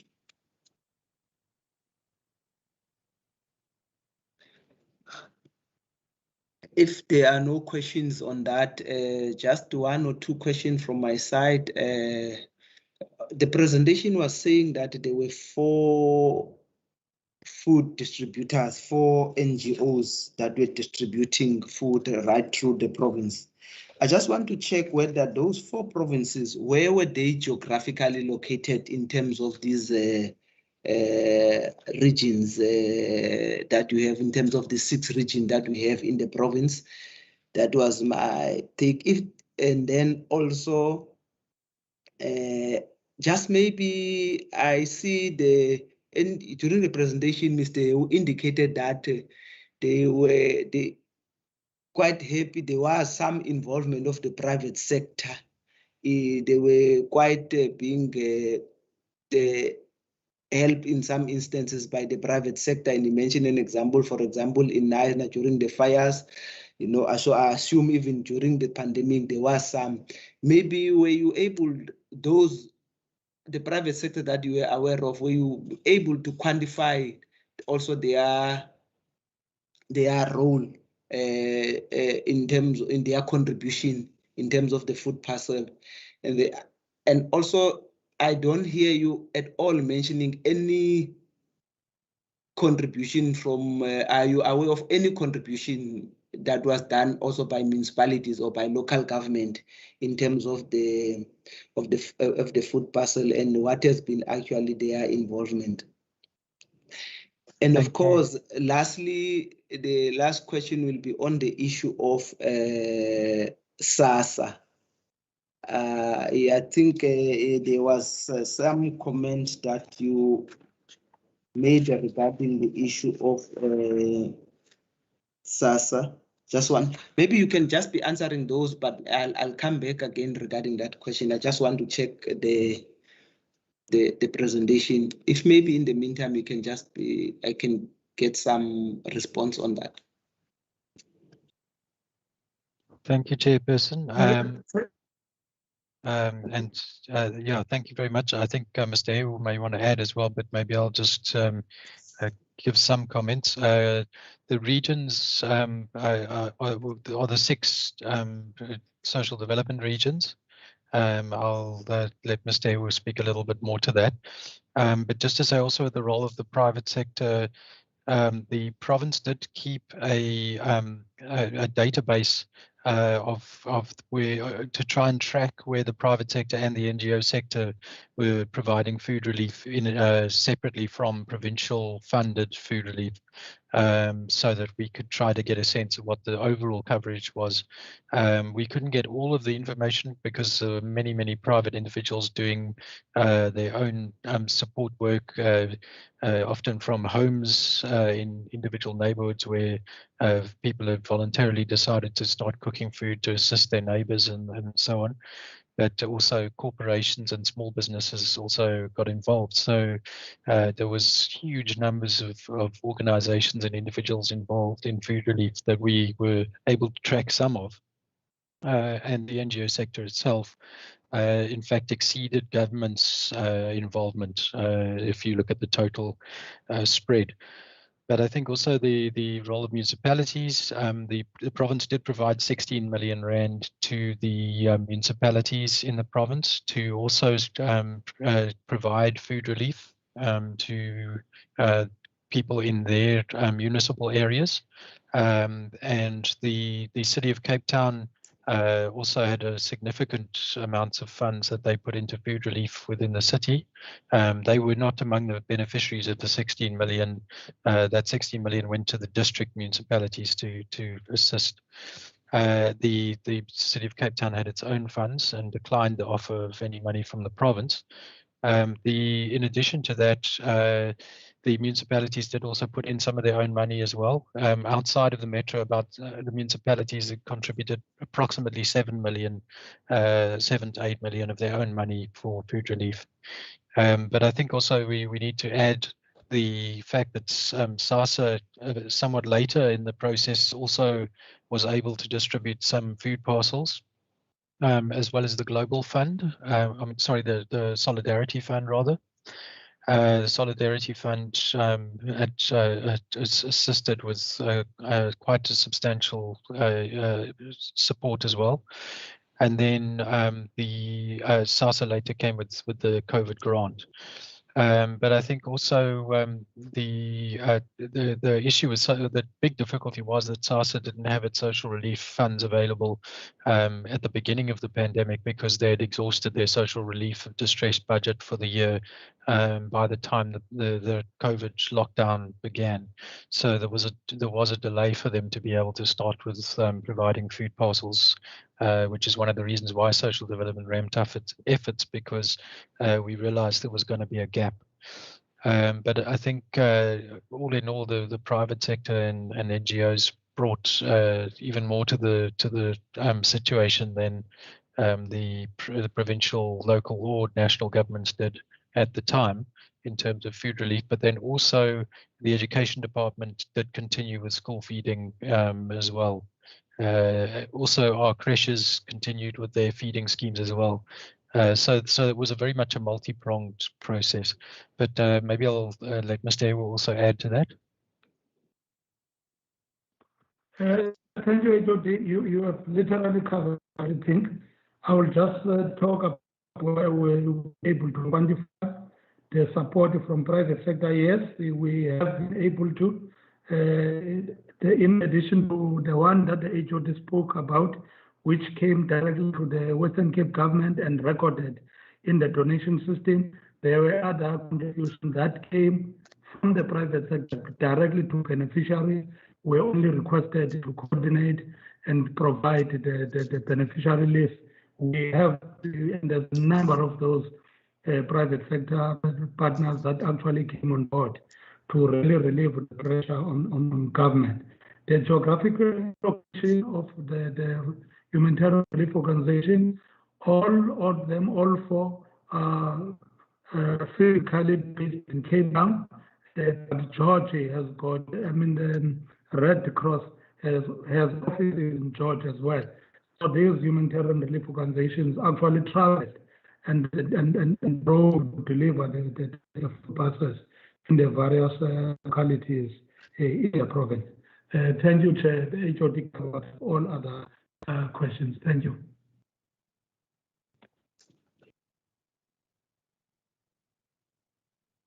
Now, maybe just as a follow, the issue I wanted to raise around SASA. I see here on the, you've also quoted the Auditor General saying that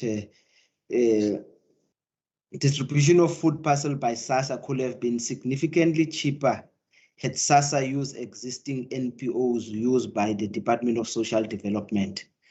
Now, does this mean that SASA was using different NPO from these that you use?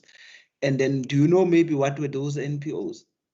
And I think maybe into a certain extent, it looked like maybe some of the people we should really be calling to come and maybe even give us more explanation around the distribution. Will it even be SASA? Maybe Honorable Bosman was correct in what he was saying. Chairperson, thanks for that. I think the issue is that SASA was compelled or decided to follow a procurement process for the food parcels. And it seems that process actually resulted in a higher cost for them.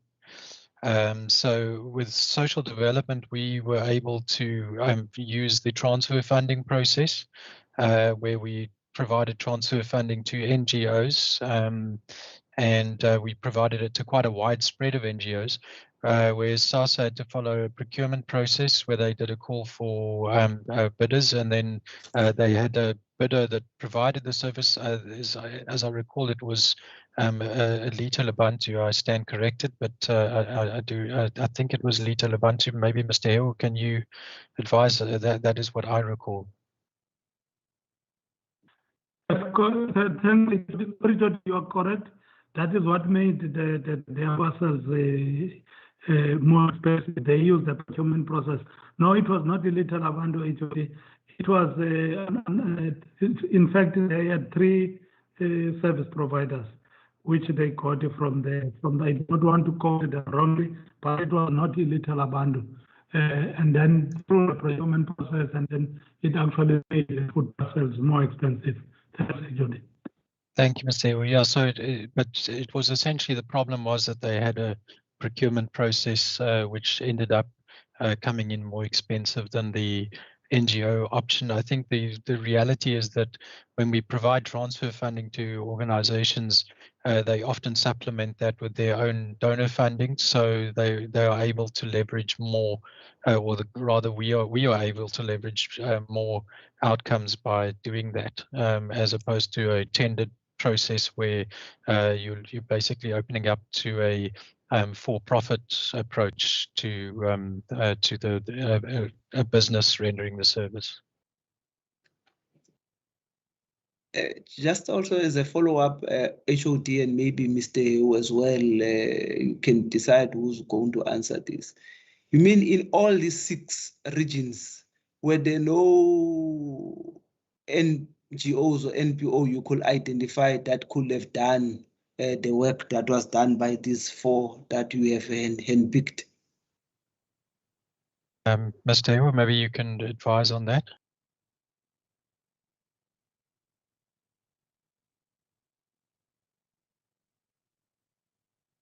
Okay, I don't know if we've lost Mr. Hu, but Chairperson, just okay. Yes, actually, I just lost the connection for a while. What must I?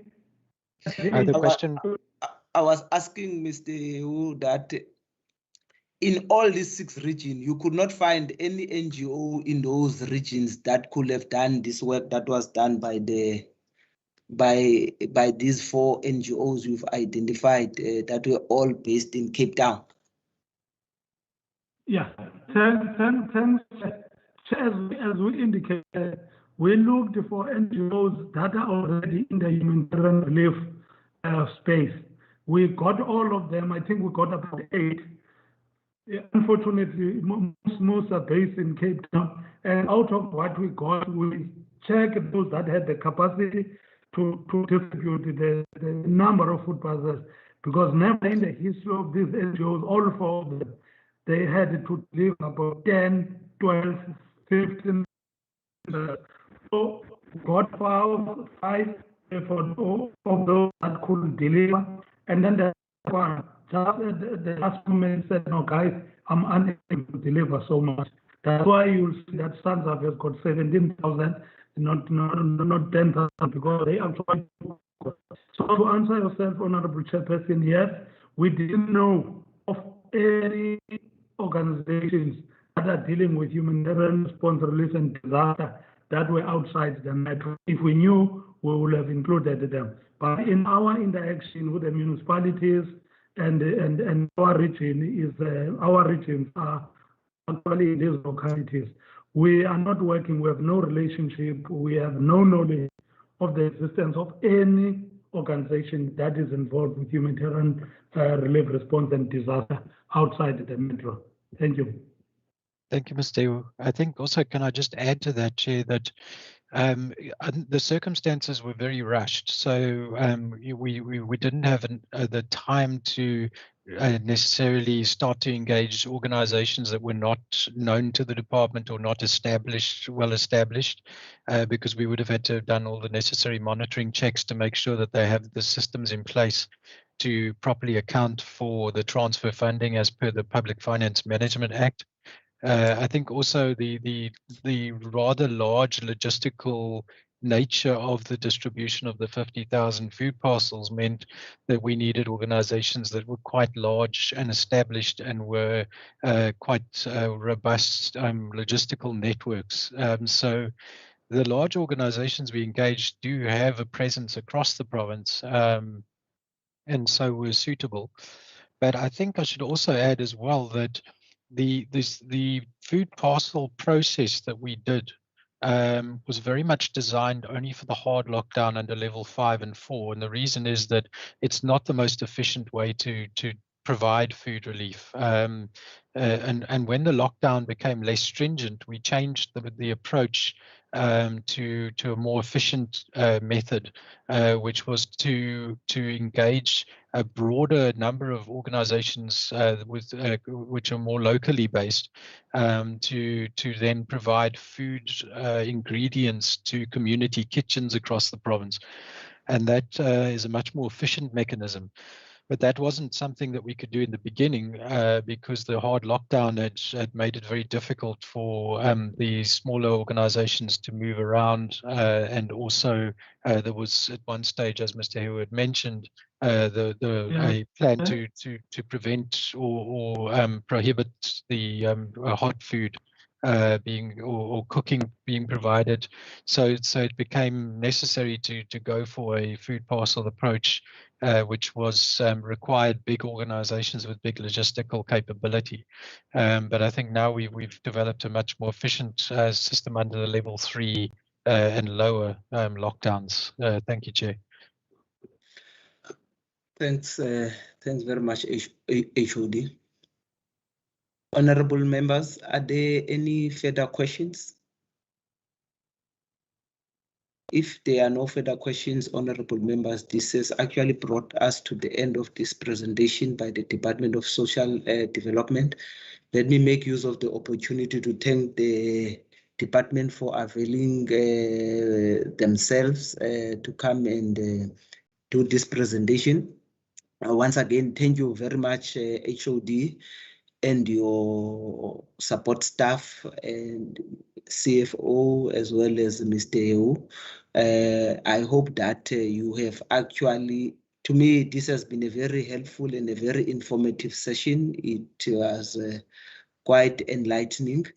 And I hope that you did not feel that you have wasted your time by actually having to come and make this presentation, having to come and give this report in front of us. We are in no way going to waste your time when we actually call you to come to these meetings. Thank you very much. You can be recused now. Thank you very much, Chairperson and honourable members. Thanks. Now, honourable members, while we are allowing the Department of Social Development to leave, we are now going to the Department of Transport that will be making a presentation to us based on the issue of contingent and liabilities. Let me make use of this opportunity to welcome the Minister and the HOD and the rest of the contingent that is with them. Once again, Honorable Minister, congratulations. I think it's actually the third time now I'm congratulating you. Congratulating you once again on your new role. You're welcome. And maybe before the presentation start, are there any opening remarks that you'd like to make? Thank you very much, Chairperson. Thank you for the congratulatory messages. Firstly, Chair, to the members and all the officials, thank you very much for this opportunity. Chair, I don't want to belabor the point, so with your indulgence, I'm going to hand over straight to the HOD for us to take through the presentations, and if there's any additional information that you need, then I'll fill in if that's in order. Thanks very much, Minister. HOD. Good morning, Honourable Chairperson and members of the committee.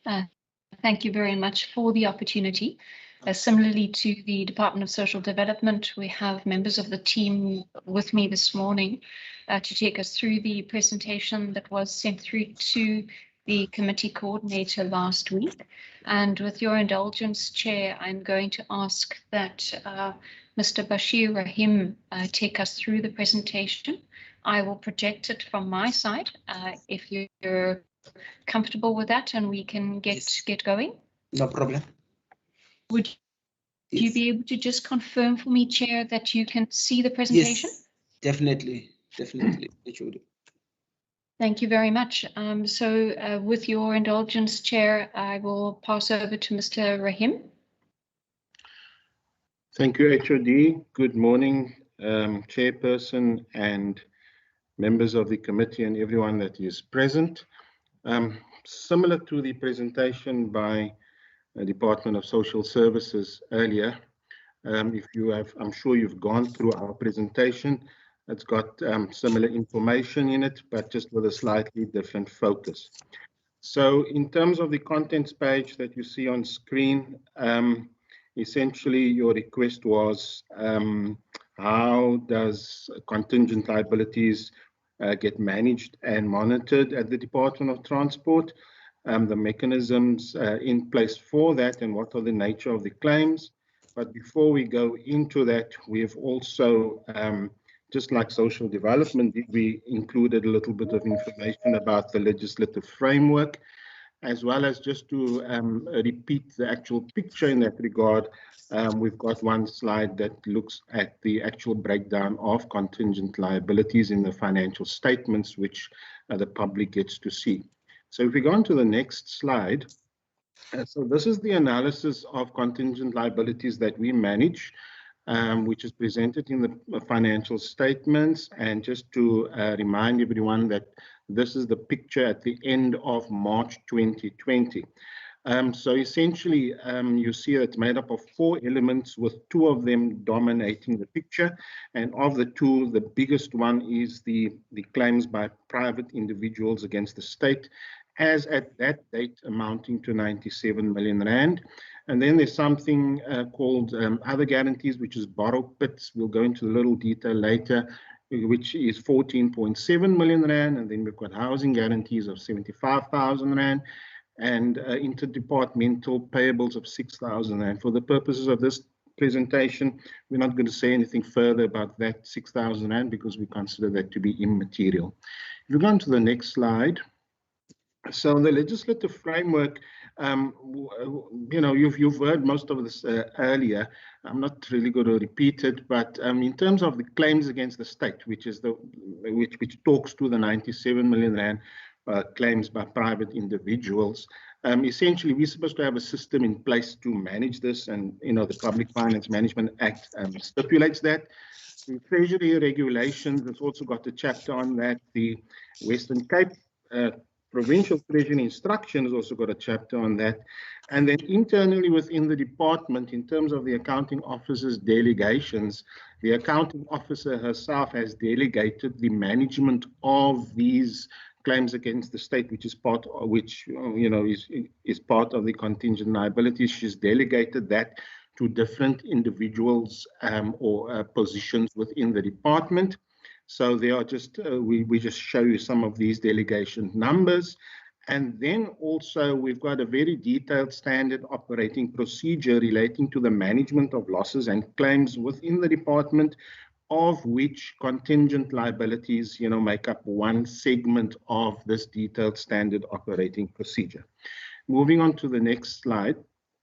With respect to the housing guarantees, essentially the housing guarantees is in terms of the Public Service Bargaining Council resolution of 2004, so it's quite an old item. And then the next slide, in terms of the borrow pits, the next slide, please. The borrow pits, we've got the Act, the Mineral and Petroleum Resources Development Act, which actually has a section in it that refers to the borrow pits. Borrow pits is, of course, something, the guarantees in that regard is something that we've just been managing now for the last couple of years. Okay, moving on to the next slide. The next slide, please, HOD. Okay, so you've also asked for some details regarding the nature of the claims at DTPW. So the major claims within the contingent liabilities, as I've said, is from private individuals. We have got, a bigger caseload than was presented earlier by the previous department. So as at the end of March 2020, we've got 93 cases under management with varying quantums from 1,100 Rand, which is the one at the bottom of the slide, to the biggest case from my knowledge is around about 38 million Rand from one particular individual. We've tried to group them into the different, sort of areas or reasons for claims against DTPW. So starting from the top and based on the nature of our business, the damage due to potholes on our roads, we've got 39 cases, which amount to 39 million Rand. Now, just to caution, that does not mean that average per case there is actually R1 million. However, in this particular segment of the 39 cases, there's one case which actually amounts to 38 million Rand claim against the department, and that is due to a motorcyclist having driven into a pothole. So the nature of the case is driving into a pothole, but this motorcyclist became a paraplegic and therefore has put, we've got this 38 million Rand claim that we are managing through the court process. And then, so the other 38 matters will then sort of make up approximately R1 million in that particular segment. We've also got damages due to other road defects, which will be like exposed trenches or concrete barriers, gravel stones, etc. Then we've got loss of income, which is really, we've got two cases in that regard. One was due to the impounding of a vehicle for, violation of the traffic laws.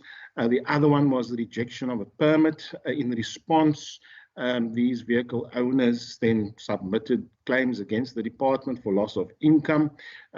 These cases, on face value are very weak, but nonetheless, we have to manage them. In the fourth category, we've got injuries and loss of life. So these injuries and loss of life is basically driving to barriers or supposed alleged defects in the road. So that amounts to 18 cases amounting to 35 million Rand. We've got one issue relating to a collision with animals. As we speak now, that case has been closed because that particular aspect or part of the road is not within the mandate of DTPW. It's actually belongs to SANRAL, so we simply referred that case to SANRAL. Then we've got a section number 6, which speaks about alleged unlawful arrests. So bearing in mind that we are Department of Transport and Public Works and we've got the provincial traffic as part of our business, so when they arrest people, we've got this sort of, you can call it a new fashion of when people get arrested, they immediately say, or lodge a claim against DTPW saying that they were unlawfully arrested and detained. So we've got to sort of manage those type of legal cases as well. And then you've got the standard collision with government PA vehicles. These are the yellow fleet at the district roads engineer. These are just common accidents that occur. And then we've got other accidents, damage to property and grass cutting, which was one particular incident. If we move on to the next slide. The housing guarantee, just as you saw in the previous department, the previous department had none of these cases. At our department, we've only got one case which is still valid, at the end of the financial year, amounting to 75,000 Rand, where one individual has got a housing guarantee. Then the next slide. Regarding borrow pits, so this is also related to our business, where when we mine gravel, we've got to sort of guarantee that we're going to rehabilitate these borrow pits after the mining process over 5 years, and these guarantees have to be in place up front before we can actually do the mining activities. Based on the nature of our work, we've got these borrow pits in different places. So at the end of the financial year, we've got 95 guarantees in place, amounting to 14.7 million Rand. Next slide, please.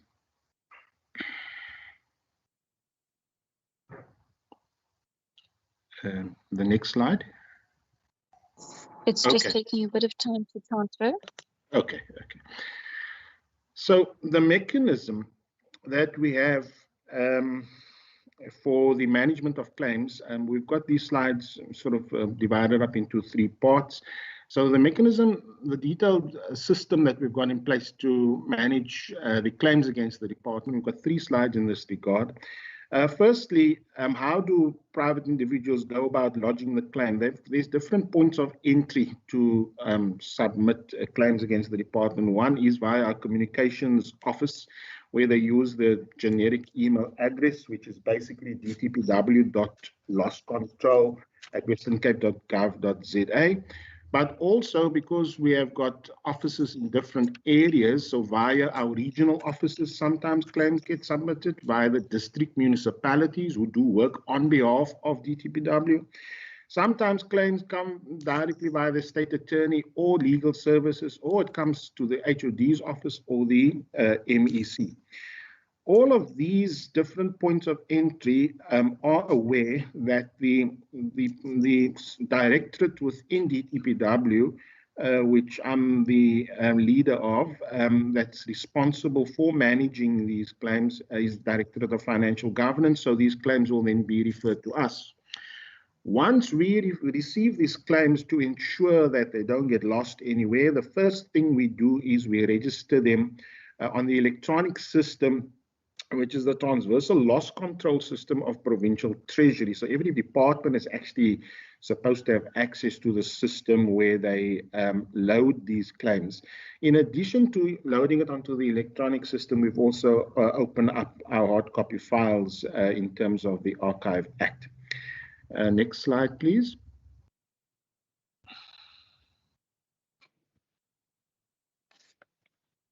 Okay, then continuing from there, once we receive this claim and we've registered on the system and open up a file for it, we then immediately refer it to legal services who, of course, act on our behalf. Now, depending on the nature of the claim and the direction it is going, if DPW is summoned, then legal services will, of course, also appoint the state attorney if we're going the litigation route.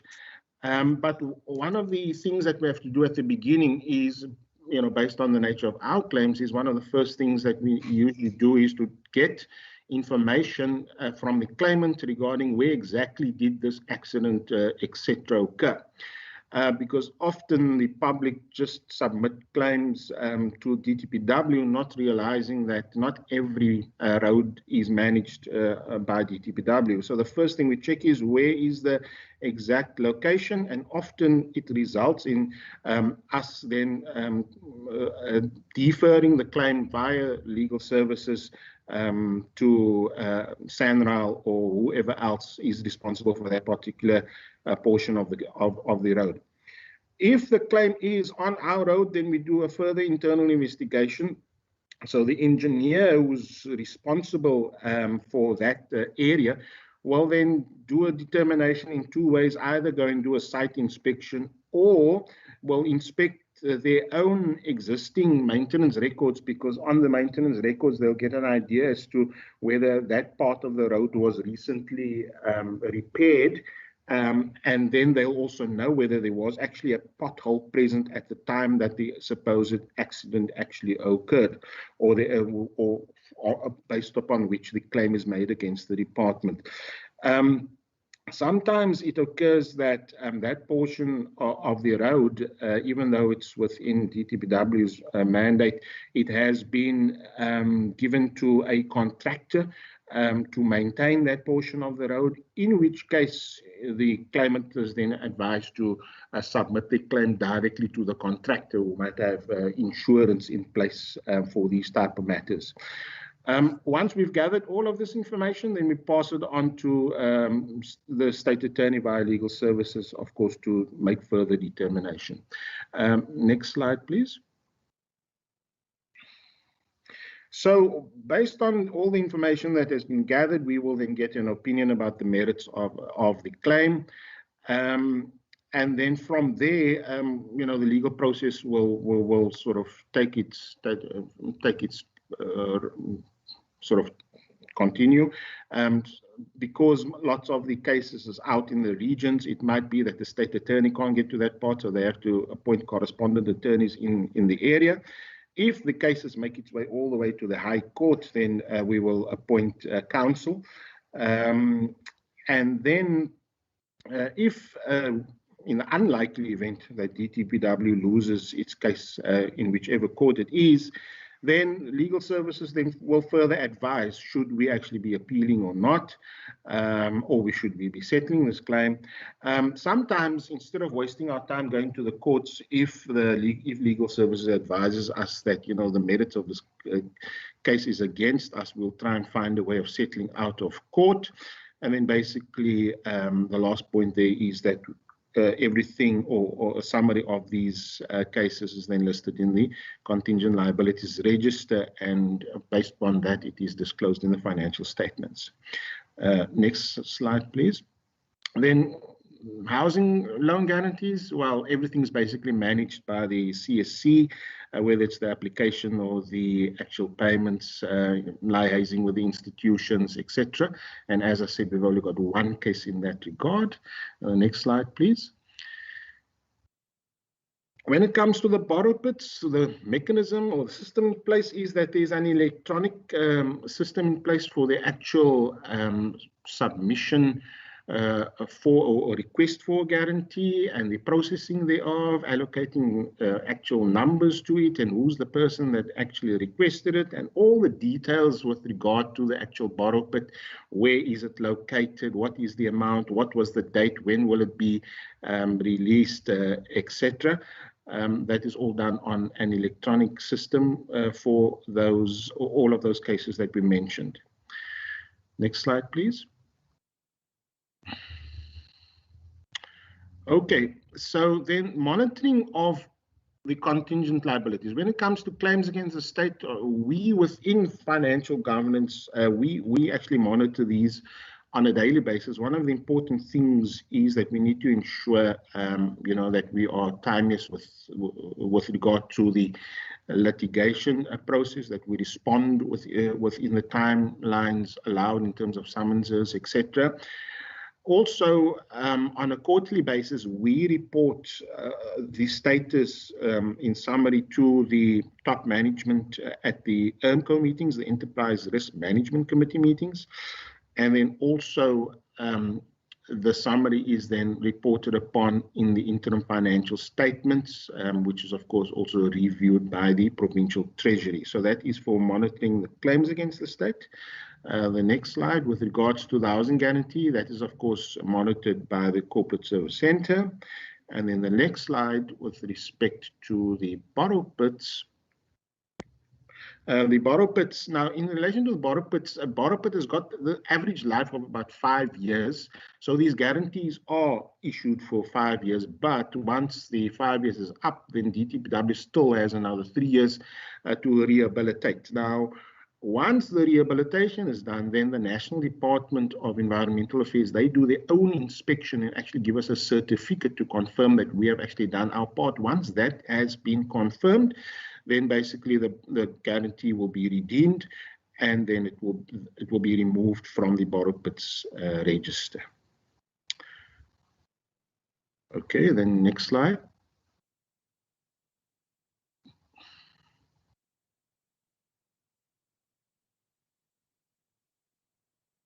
Oh, that's it from my side. Thank you very much.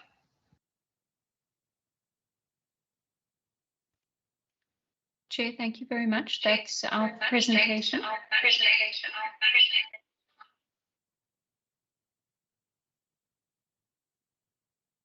You are echoing, HOD. My apologies, Chair. I had to connect via my phone as well, just to run the two concurrently.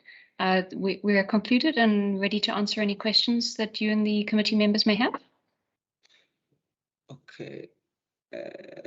Let me just check. Honorable members, there is the presentation from the Department of Transport and Public Works.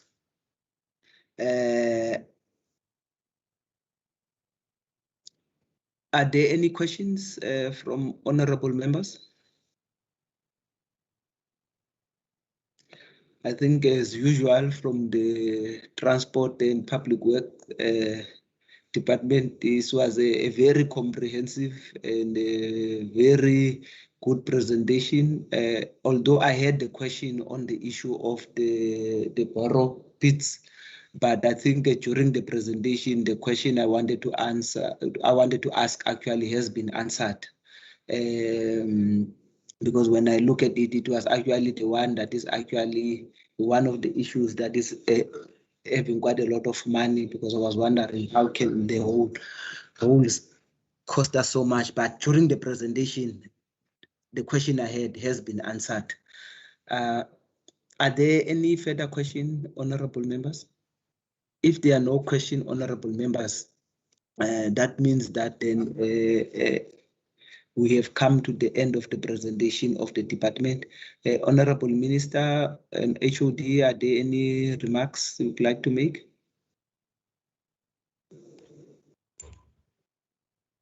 Thank you very much. Allow me this opportunity to thank the committee and you as chair for the opportunity to present. Thank you to the HOD and the officials of the department for a very comprehensive presentation. And if chair, if there's any further information that the committee require, we would be more than willing and to provide that information to the committee. Thank you.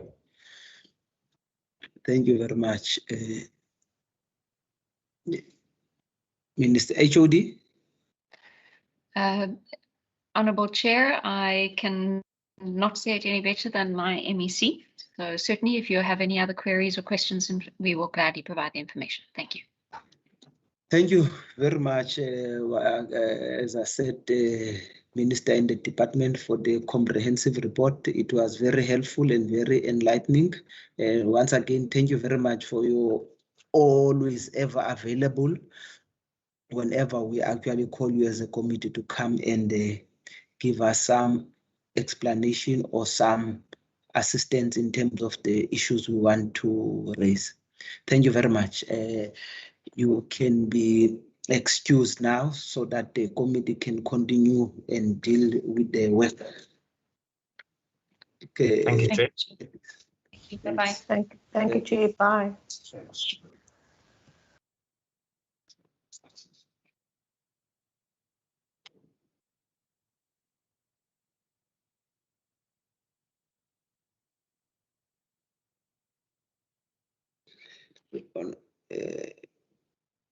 Thank you very much, the honorable members. Then the next item really will be the consideration and adoption of the minutes, the annual activities, and the fourth quarterly report.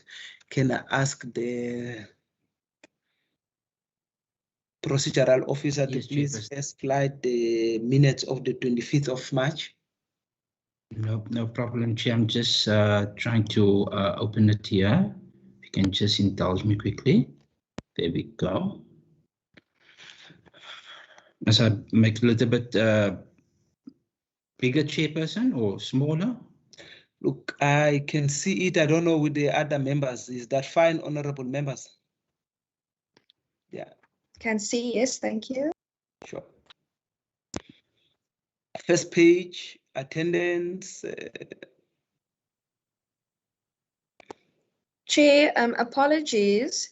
I just want to ask, I see there at the first page that essentially the members currently in attendance to adopt this minutes is basically me and you. So do we have enough people to do adoption and seconding? Are we happy with that? Just see quickly, Chair. Is a procedural officer? I just want to look at the attendance, sorry, Chair. Chair, so we've only got Member Bartman. Oh yes, so we got Member Bartman, and we have yourself, Chair, as the permanent members, and then we have Member Bosman. That's an alternate that's standing in for Member America. That also gives that power, but normally what happens is that there must be three standing members in the meeting, Chair, to adopt. To consider and adopt. Chair, apologies, can I quickly come in here again? Yes. Chair, I'm not talking about the quorum in the meeting. We definitely have quorum for today's meeting, definitely. I'm talking about you can't adopt minutes if you weren't at that meeting, for example. So for example, if I had an apology for that meeting, then I would not, for example, be able to say, okay, I propose. So I just wanted to check if we have enough people for that. Dustin, is the chair and I allowed to do that now? No, you are correct in your analysis, Member Bartman. That is absolutely correct what you're saying. Okay, thank you. So we can't adopt. Yes, Chair. So we are unable to adopt these documents. We must refer them to the next meeting then. The next meeting, Chair. Yeah. Okay. Correct. That's fine. On that, the minutes and the annual activities report. Yeah. All of those documents, Chairperson, all of those draft documents is advised to stand over to the next meeting, Chair. So we are hamstrung now by the attendance. Honorable Chair, apologies again.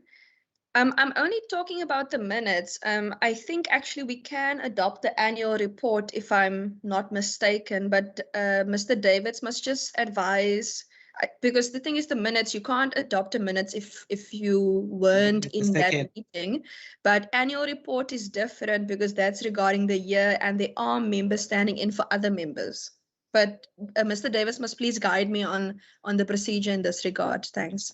Chairperson, through you, Honourable Bartman, you are correct in that as well, because normally with the standing committee members, with the permanent members, they have knowledge of what happened during the entire year, which they can agree on or not agree on the contents of those reports, member. But if, for example, Member Allen got his proxy from Member America, go and support, because I supported through you, then that's fine. But it will be advisable also, Chairperson, if we can let these draft documents stand over to next week, Chair. Sorry, to the 18th. To the 18th. Oh yes, yeah. Because we'll only meet on the Department of Health. Okay. Sorry, Chairperson. My apologies. Or we can let it stand over to the 9th of June because the committee is considering the annual report of the Department of Health on the 9th of June. So perhaps after that meeting, those documents can be considered, including these minutes of today, of today's meeting. Okay. So that means, therefore, that even matters arising, we cannot deal with them. The next item. Chairperson,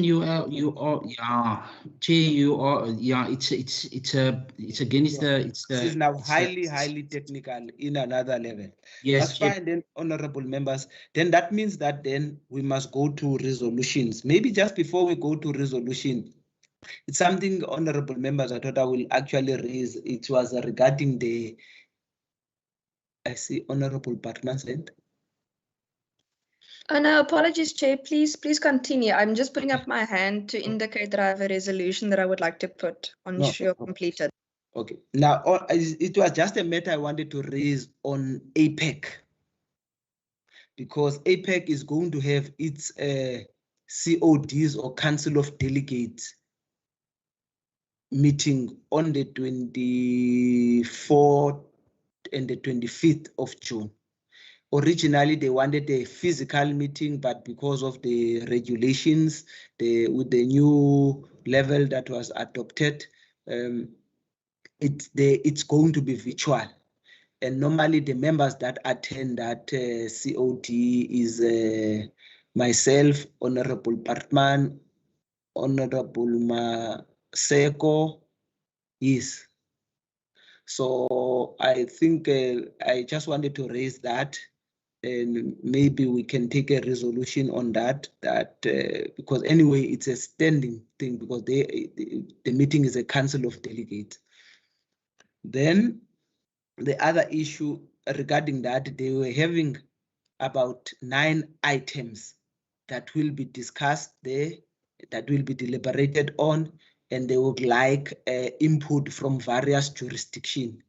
Now, what I was intending to do, I think after the meeting, I will just ask the procedural officer to send that item that we received from APEC with those 9 items. Among the items is quite a variety where they say we must select 3 of those in order of priority, where we would like our jurisdiction to make a presentation on around best practices, so that various jurisdictions can shape best practices. It does not necessarily have to be me who must do the presentation. My view is that any member of the delegates that will be there can actually make the presentation. So I just wanted to sensitize the member that after this meeting, I will just ask the procedural officer to send either on our WhatsApp group or via emails as well, so that members can maybe indicate what topic we can actually choose in order of priority that we would like to the Western Cape to present at the Council of Delegates meeting that's going to be held on the 24th and the 25th of June. But then the other problem, on the 25th, that's when our next Public Accounts Committee meeting is going to be held. And I think I will request the chairperson as well as the General Secretary of APEC that we be excused on the second day, because my priority will be us attending our Public Accounts Committee meeting than attending the APEC meeting, because the APEC start in the morning until 5 o'clock. I just wanted to raise those, and then maybe some of them we can just discuss on the emails. I don't know whether are there any points of clarity that, or I see Mr. David Chair. Also want to add. Just before you, Honorable, let's just allow Mr. Davids to add, and then I will allow you to. No, Chairperson, thank you, Chair. It's basically just for Member Bartman to respond, Chair. It's just on another matter, Chair. Oh, okay. Honorable Bartman. Thank you, Cheche. On the APAC thing, I have the document open here in front of me now. So if I'm understanding this correctly, APAC wants the different legislatures to do a presentation on one of the topics to them. Am I correct? Yes, yes. Okay. Now, firstly, on the topics regarding the 2020-2021 PFMS audit outcomes, why is this a topic? Can't the Auditor General do that briefing on all legislatures to APAC? And the one on COVID-19 funding, I think the Auditor General or Financial Treasury could possibly do that presentation as well. I'm not sure why it needs to be members of the SCOPA meetings. And a big practice report, I think that one is likely the most relevant to SCOPAs across the country and APAC particularly, because I think the other information is very technical, and that the AG and or National Treasury could possibly do those presentations. That's just a general input. Secondly, what is the outcome or the objective for us to do the presentations with APAC? because at the moment, it really does just feel that we're sharing our experiences with APAC, and that there's no, if one could say, key performance indicators for how do we measure what APAC is doing and how APAC is strengthening SCOPAs across the country. So that's something that I think we need to look at. And then I don't necessarily need to be the delegate that goes to APAC. I think last time we discussed that we can rotate members. So I member Merrick is now not online here, but he might, for example, be interested in going to SCOPA, to the APAC thing, instead of me. Because I think we do need to also allow other members to join and to understand how the APAC works and stuff like that. I am a little bit concerned, Chair, that whenever APAC sits, it's a full day online, you know, in terms of 2 days also now, that we're going to have to sit and do that. And we sometimes get the notification quite late, and then we already have prior commitments.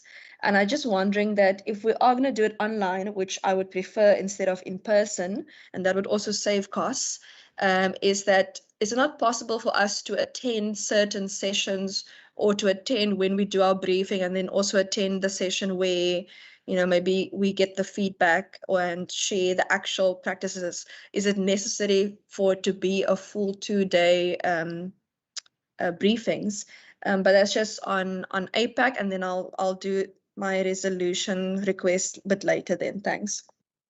No problem. Thanks very much, Honorable Bartman. I will also maybe respond on some of the issues you raised.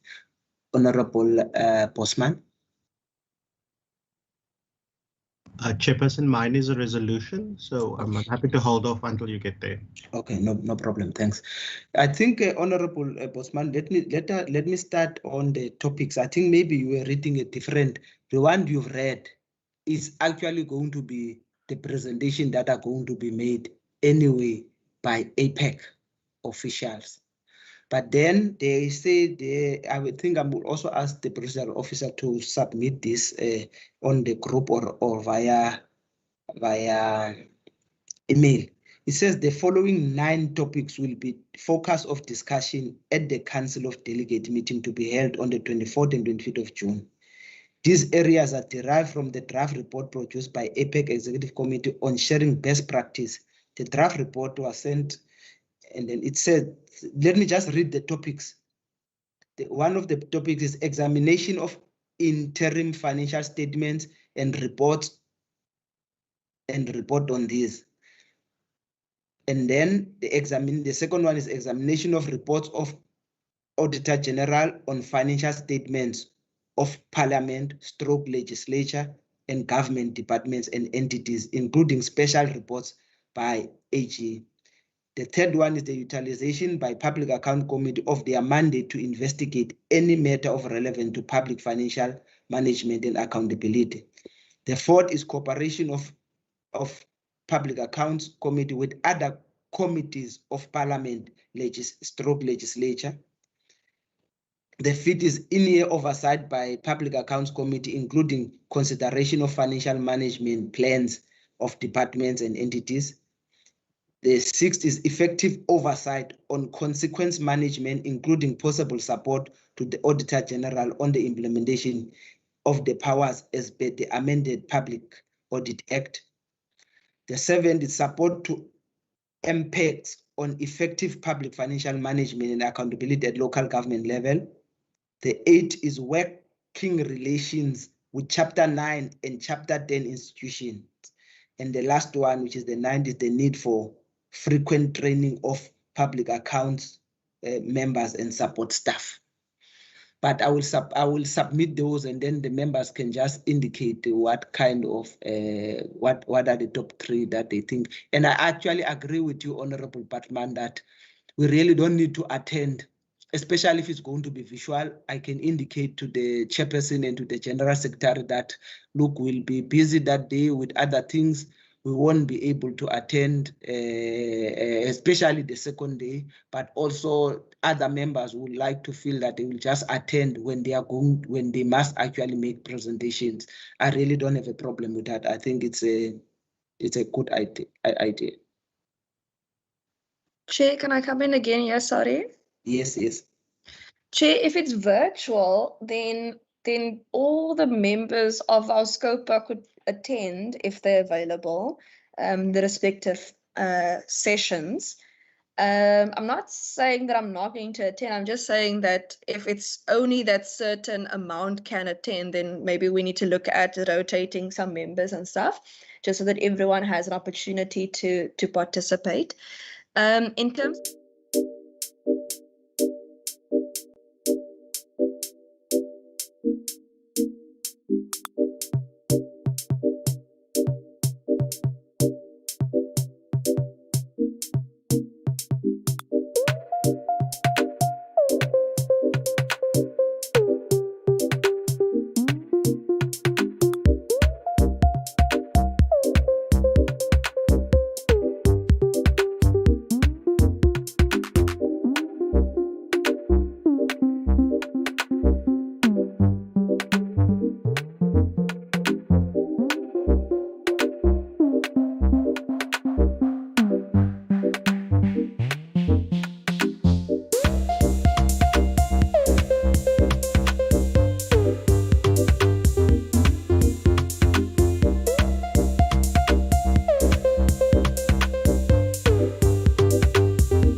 you.